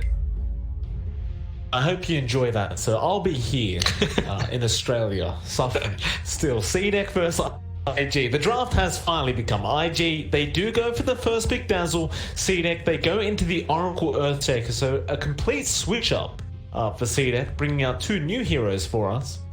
I've got to say, Danog, I'm not too surprised by the Oracle, because we've seen that so often now. The Earthshaker has been making a resurgence as of late as well, which is quite surprising to me. Yeah, I wonder if they're going to go with the ban onto the Morphling here on IG's side, because CDEC showed that they're happy to pick it if it fits into their draft. And of course, while not as busted as it used to be, still a very strong combo. Definitely is. IG, they respond with a second pick Clockwork, which, I mean, up against the support lineup of CDEC, like you've got an Oracle Earthshaker, Clockwork's going to have a hell of a good time, that's for sure. And, should be a lot of fun for them. Whether they do ban up that Morphling, we're about to find out. IG, do you fear the ES Morph? I would. Like, just ban it, you know? It's not that hard. No, they're getting rid of the Terrorblade. Alright, so another comfort hero, which is fine. But, man, Ame plays a good Morphling as well. They wanted. Well, they are running a Core Dazzle, so I suppose I should take that back completely, right? This is a Core Dazzle we're watching from IG. Yeah, most likely, right? It does have the flexibility to move around, but JT is by far who's played it most for this IG lineup. Well, see, going to the Queen of Pain, a very, very popular mid right now. It just seems completely broken, especially with Shadow Strike being way too powerful with that slow. 10 seconds. They will run it mid. I mean, they've picked it up a little early if they want to put it mid. They could still do offlane. I don't know, I was casting a lot of Southeast Asia as of late, and they were third quad. Would you see a core Earthshaker? Like, it wouldn't make sense, right? It's okay, but I don't know. I'm not Disruptor, huh? So again, IG, they're really going in on this aggressive style, because Disruptor, you need to win the lanes. And I mean, we just think of what potential cores there are to pick up with a Disruptor that enable that sort of thing. It will also depend on how CDEC do these lanes, right? So, not that we've seen it all too much, but things like Bot can work really well with a Disruptor. You just either lock people in the kinetic field or you spin on top of them after a glimpse. But if you could just blink straight out of that, then that's fine, you know? And so then Queen of Pain offlane becomes really valuable. So we'll have to see what they're going to round this out with. Maybe Ember Spirit, or I don't know. We'll see what they think. Well, only time will tell. CDEC, fourth pick for them. Now they go to the Brewmaster. Oh boy. It did receive buffs. Quite a couple buffs as of late. It seems like a strong hero right now, this Brewmaster. Yeah, I mean, they're small buffs, right? It's just like the tick intervals for damage, so it's just going to be dealing a lot more steady damage as opposed to larger ticks. It's hard to explain, but basically, instead of taking like 5 damage every half second, anyway, don't worry about the maths. You take the same amount of damage, but little bits at a time, I guess, is the best way to put it. All right. Makes enough sense. I guess it's just, again, it's going to come down to individual play, because you want to bait out a lot of these abilities that enable him to go in and get these last hits. So it's the best way to do that. I guess would be all right. Can we see a troll? The thing is, as well, if they don't pick up a troll now, unless they ban it, CDEC may just take it themselves. They've got an Oracle already, so it just seems to fit very, very well. As well, the fact that CDEC do have the last pick, so if they were to go to the troll, they're not afraid of getting, for example, an OD picked into you and just exploding it at the start of every fight.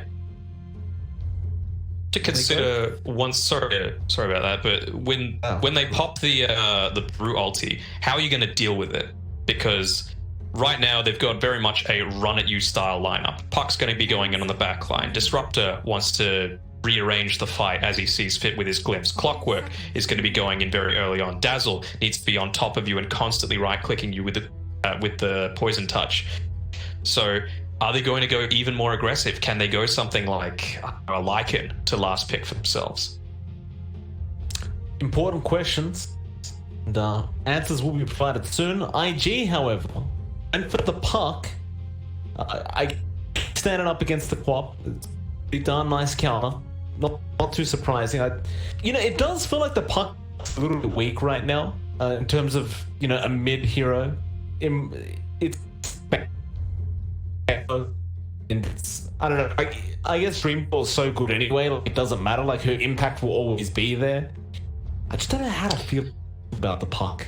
Yeah, I'm a big fan of any sort of synergies with Puck. Like, just to be able to force them to proc the coil snap, things like that are really interesting to me. And you can do that, with War Staff. You can do it with Dark Willow Ultimate. You can do that with Spear, Swap.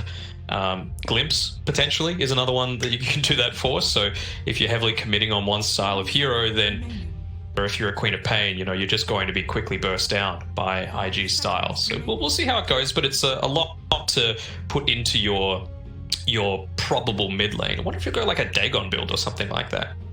That'd be cool. Always a big fan of the Dagons coming out. IG, they're still spending a lot of time on this final ban. Just go back to it. You want to ban the troll. You brought up the Lycan could be dangerous. IG, what's the game plan? Dire team pick. Some tier 2 or maybe even tier 3 teams, but to be able to even get into this stage of the tournament, they had to go through their promotion battles, right? So in like King Gaming's Academy team, against Ocean, against Blaze, who have taken series off of teams like LGD.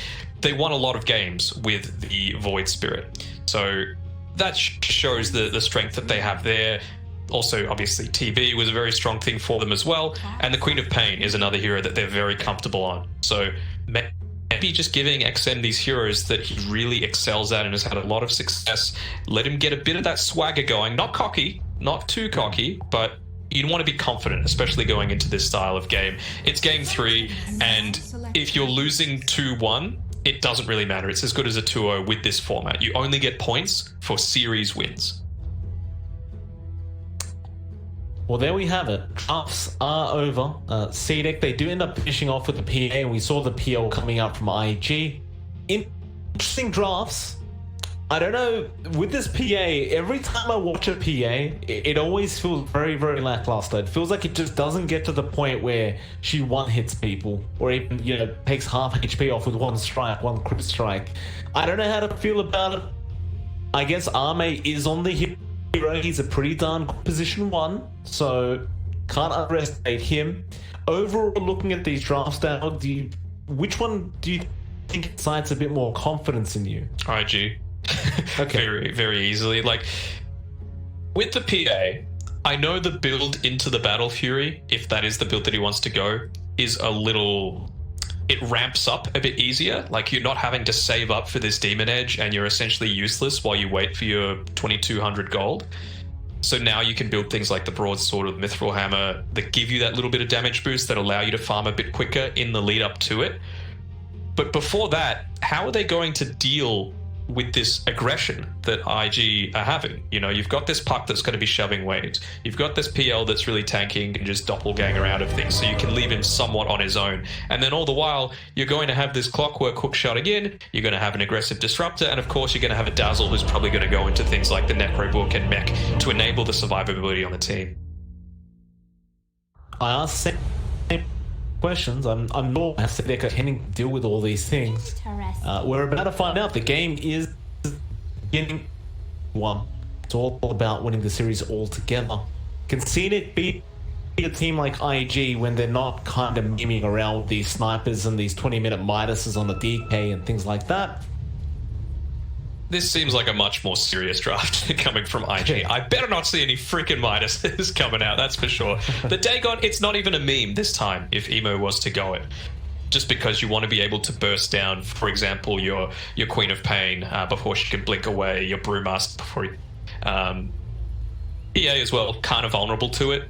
It is magic damage, and you don't want to give the Oracle the chance to get the ult off either. Yeah. 30 seconds to battle. Love to see me a Dagon. Let's see if Emo does for that. Of course, he's one of those more aggressive mids coming out of the China scene. Definitely the kind of player that would go down that Dagon route, no problems. Of course, assuming he's having that good of a game. Top lane. Fly forced the Doppelganger first level just to try and get away from the gank attempt that was coming out from CDEC. And that will ensure CDEC at least secures their top 2 bounty rooms. There is the fact that you've got an Earthshaker against a Phantom Lancer, but when you think about it, early on, it's not going to have that big of an impact. You really need that Earthshaker to stop a lot of this this pushing power that IG have. So if you're committing on it and you kill the PL, that's great. You know, you suddenly slow down IG a little bit, but it's got such a long cooldown that they can just group up again and go again because their timing is so early. Later on, of course, if it gets to like 40 minutes plus, an Echo Slam that kills the PL is going to be enormous. But early on, I'm just not seeing the impact that it might have. And that's kind of why I questioned the Earthshaker pick in the first place. Is it enough impact to actually really have any value in this game? Well, it's up to James. We'll see how well he does play it out.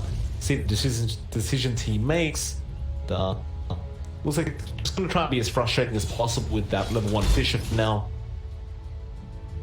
Just going to see. I'm liking the way JT's playing this as well, wanting to push the wave in under the tower, make it hard for the PA to last hit, have the greatest CS potential, and then of course if she comes forward, you've just got that level 1 Shadow Wave to be able to deal a ton of damage and force her to go heavily into buying this regen for herself instead of these stat items that you need to stop the aggression. Definitely nice place from JT.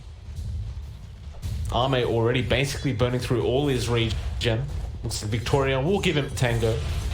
Top lane looks like the Brewmaster. SRF, he'll be alright. He was copying a fair bit of harassment out from Fly, but he will manage to salve up. And mid lane, we will see a little bit of an early rotation from James on the Earthshaker. He doesn't really find the opening for a Fisher, so it looks like he's going to run up top. He hasn't gotten a point in experience yet, though, and I don't know. Like, he's going to run around. He's going to try and find that Fisher. Can he find one now? Value for the Brewmaster, right?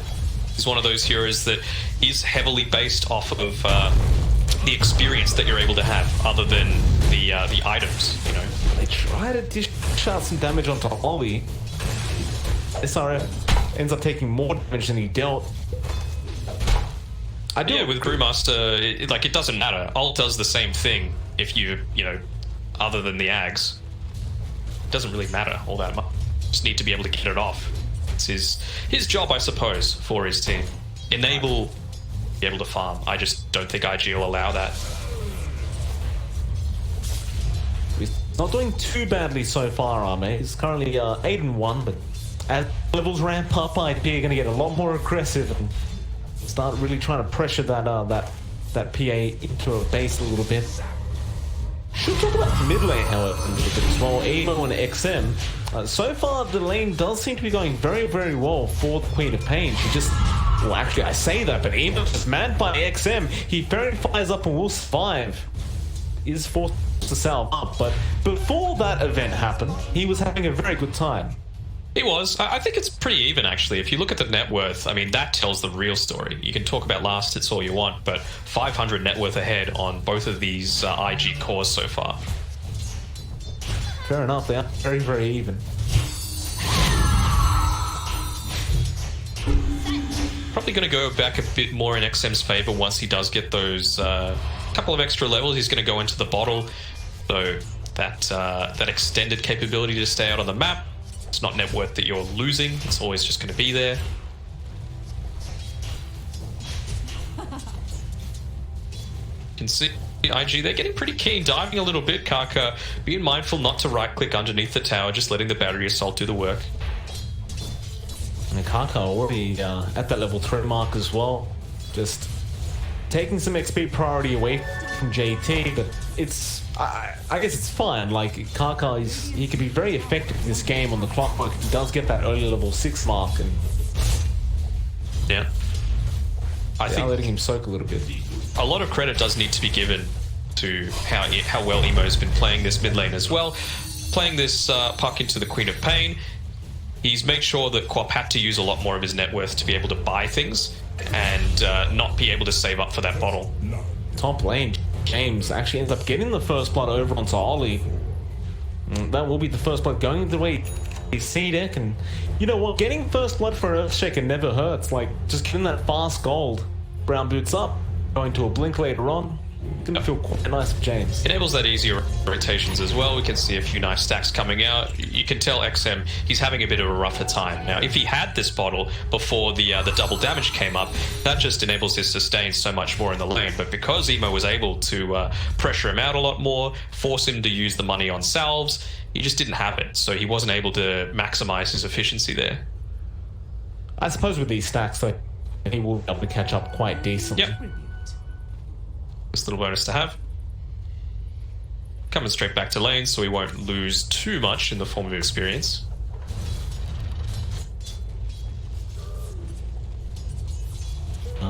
Map is fairly quiet for now. I say that Kaka will make a jump onto Victoria, and that's what we talked about. Like, Kaka on the clockwork will really harass out these supports very easily. Level 2 battery assault is just way too much damage for this Oracle. Nice coordination coming through from JT as well there with the clockwork. Holding off the poison touch until the very end after the Oracle uses his Fortune's End, wanting to make sure it's not dispelled straight away. Ames rotating in mid. Emo, it's going to be okay. He jaunts away with the orb.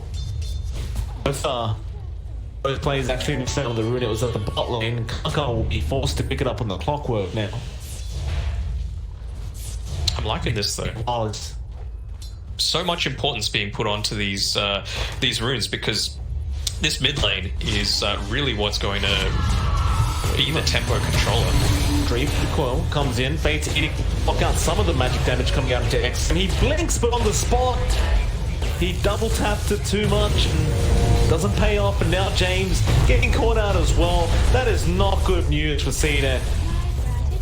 I want to have a look at his player perspective, because I think maybe it might have been a glimpse at the absolute perfect time just to instantly bring him back. You know what? You might be right, because he is on cooldown, so I think you are correct. It really was perfect timing, though. It makes it look like he did actually blink on the spot. Very well played from the Disruptor. Meanwhile, Fly, he's just getting aggressive on this top side, you know, forcing the Brewmaster to have to back a little bit. James, it's a lot of farm that's being denied underneath the tower. You don't want to be able to just force this sort of rotation. Man, Fly's getting keen. Oh, a nice dodge on the Fisher. James was waiting for that doppelganger to come out the whole time, and Fly just held out. So he'll be fine. He can just continue applying that aggression.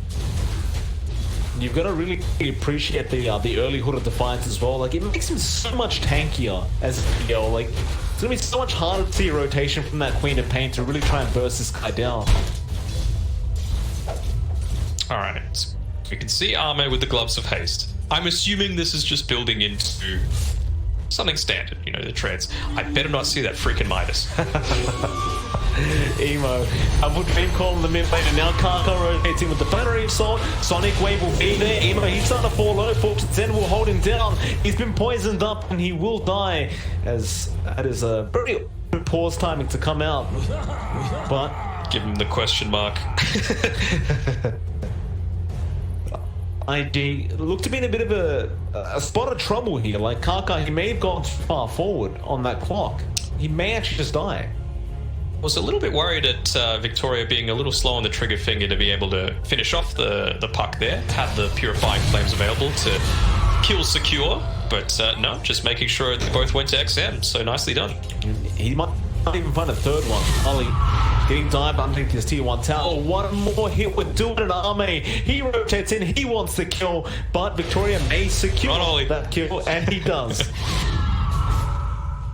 Nicely done.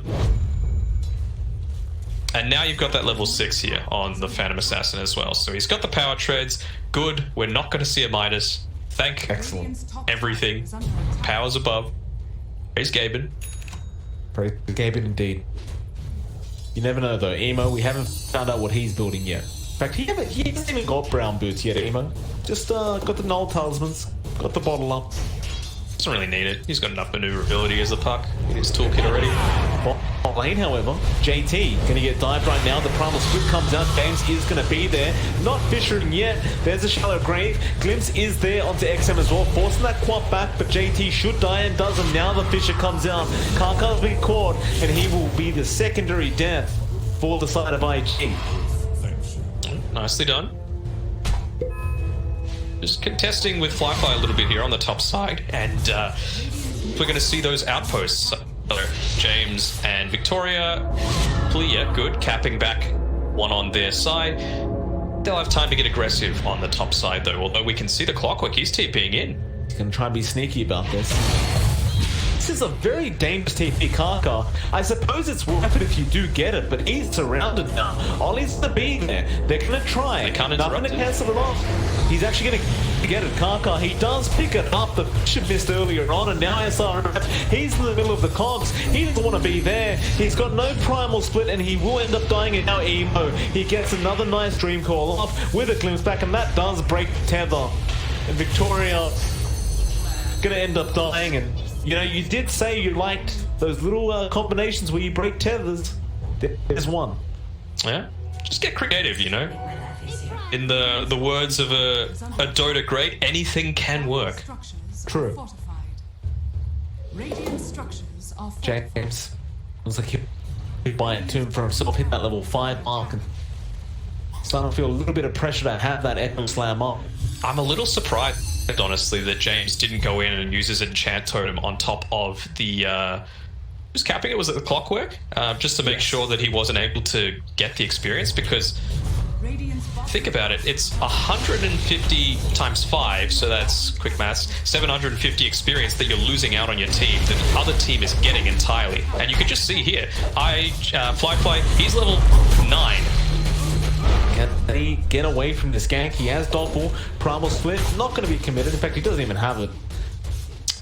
Now, told him if they had the experience to have the Echo Slam, maybe it could have been the difference. They could have. You've made a very good point, Dan, on that. I think it would have been a kill had they had that Echo. Still, we'll never know. But Fly is starting to get bigger and bigger as time goes on. Sonic Wave was committed.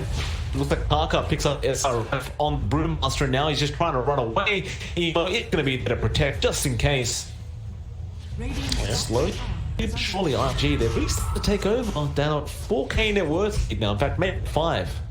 I'm feeling it for IG. You know, they've hit their timings really well. They've had some great individual plays come out, and punishing some indecision that's coming through from CDEC. Maybe a little bit starstruck coming up against these, although not quite as forgivable for your players such as, you know, Arme. He's played on the grand stages many times.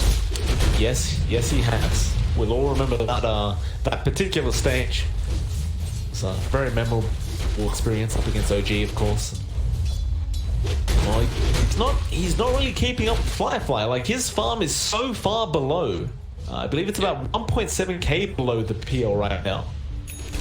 So at least now he's got his broadsword, right? So you're not in this awkward little window where you've got nothing that enables you to do damage. You could do something with the broadsword picked up. He's going to go into the battle for you, which you just need it, you know, to be able to stop some of this early aggression. But in the meantime, it's not going to be too long before JT's picked up the mechanism.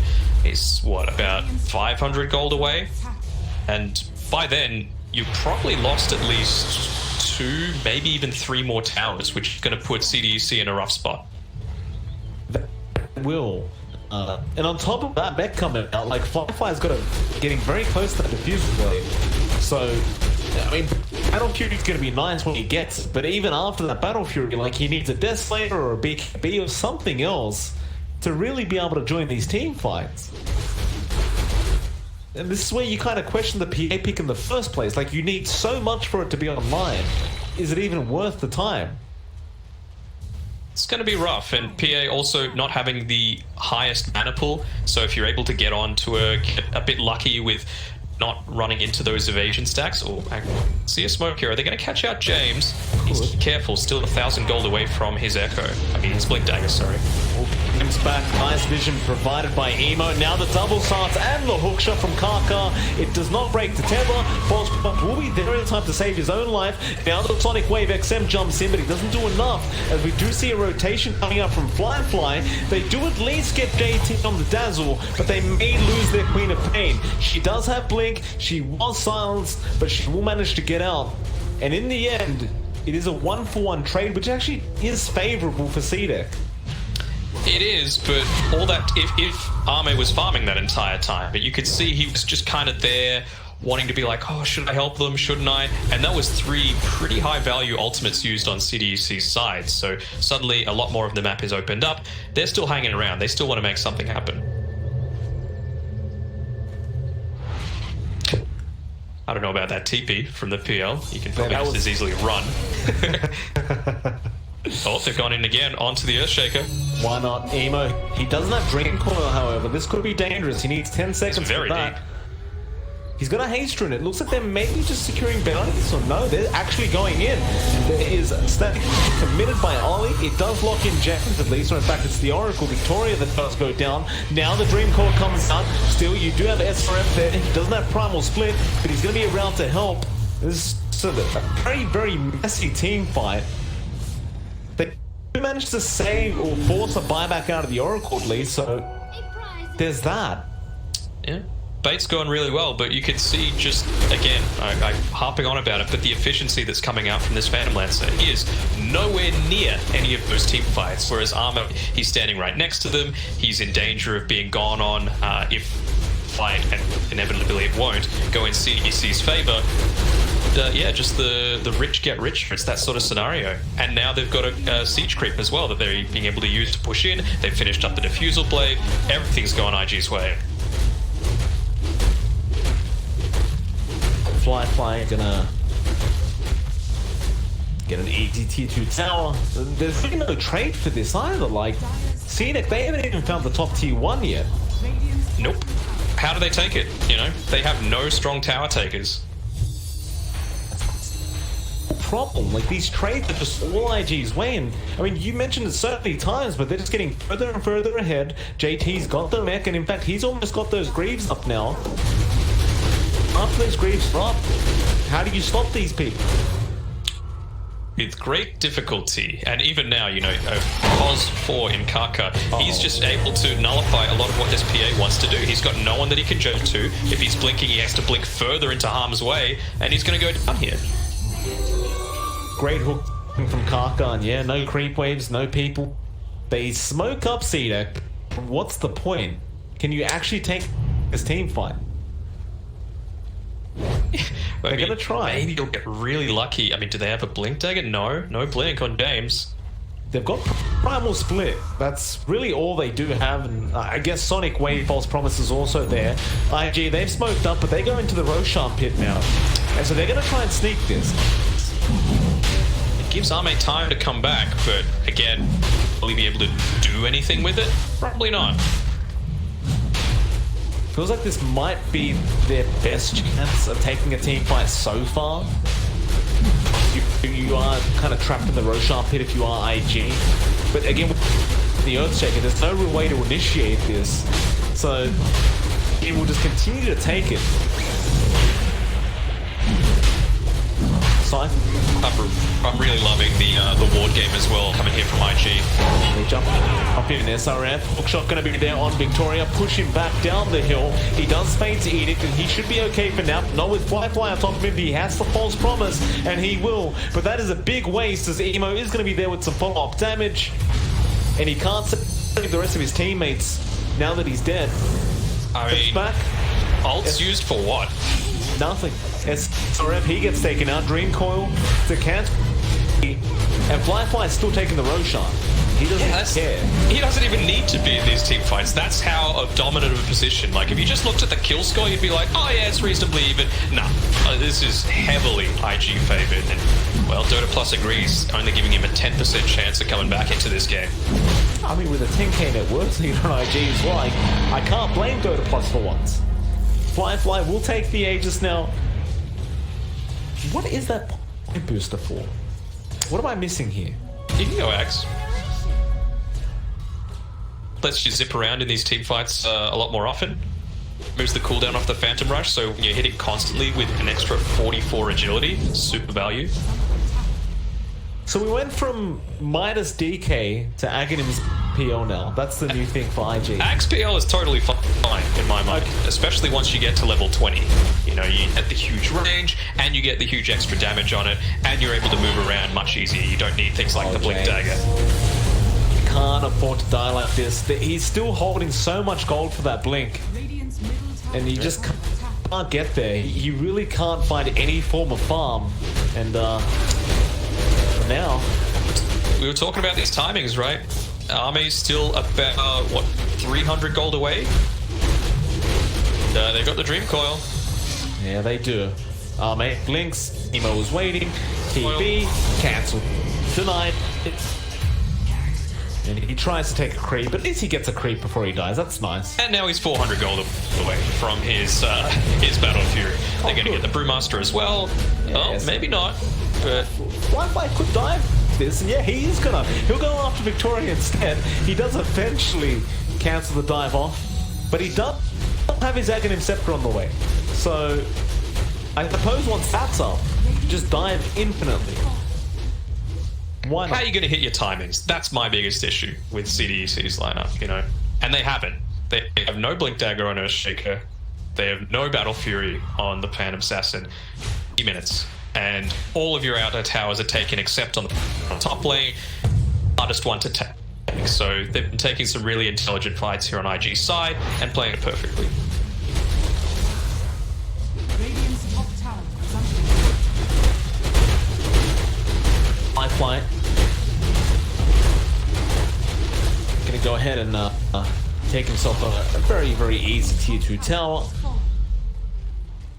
I mean, do they even need to wait? Just thinking, Clockwork is 600 gold away from his Ags. They're just going in. They found a Queen of Pain. Fate's Edict is there to help. Karka, so much control. Now the silence comes out, and it's getting to that point where you start to question when GG call is going to come out. IG are just going to keep moving forward. SRF, that is way too far forward for you, sir. He will primal split, but for what? What's he going to do with it? James is getting picked off on this bot side. So Emo's not even there in the mid lane, and SRF might even die. No, he won't. The Ember Spirit, or whatever it's called, the Fire Spirit will be able to get away. SRF getting glimpsed back close towards his fountain now. IG. He's got the Battle Fury. Good. Amazing. How much more time do you think he needs to farm? Well, he's got that Deso next. He at least wants level 15, right? But your Axe is gone. Yeah. And they're gonna dive. SRF again, very, very far forward without primal split this time. Sonic Wave though is gonna be nice from XM, but glimpse back on SRF. They'll just keep charging forward. A false promise will save for now, but for how long? SRF is still getting attacked, and I'm pretty sure he's just gonna die through the false promise as he does. XM getting his mana drained by these illusions, and Fly, he's not even there. He's taking tier 3. Oh, they're playing it perfectly. The Rocket Flare to catch out the smoke. They get the coil onto 2. Earthshaker sold his Tranquil Boots just to afford Blink Dagger. Oh, mind control them. That's how he feels right now. So they are diving. They are finding another. Oh, Arme, he gets a kill, but at the cost of his own life. And now that big echo, but They got only no on follow-up. one. This is it. Yeah, it's over. They won't call it yet, but Fly will force him. There's GG. XM, he doesn't want to get back. And we got the Dagon. Yes. Oh, what a game. I mean, IG, we said they were the heavy favorites when the first draft going on. Obviously, the second game, they were memeing a little bit.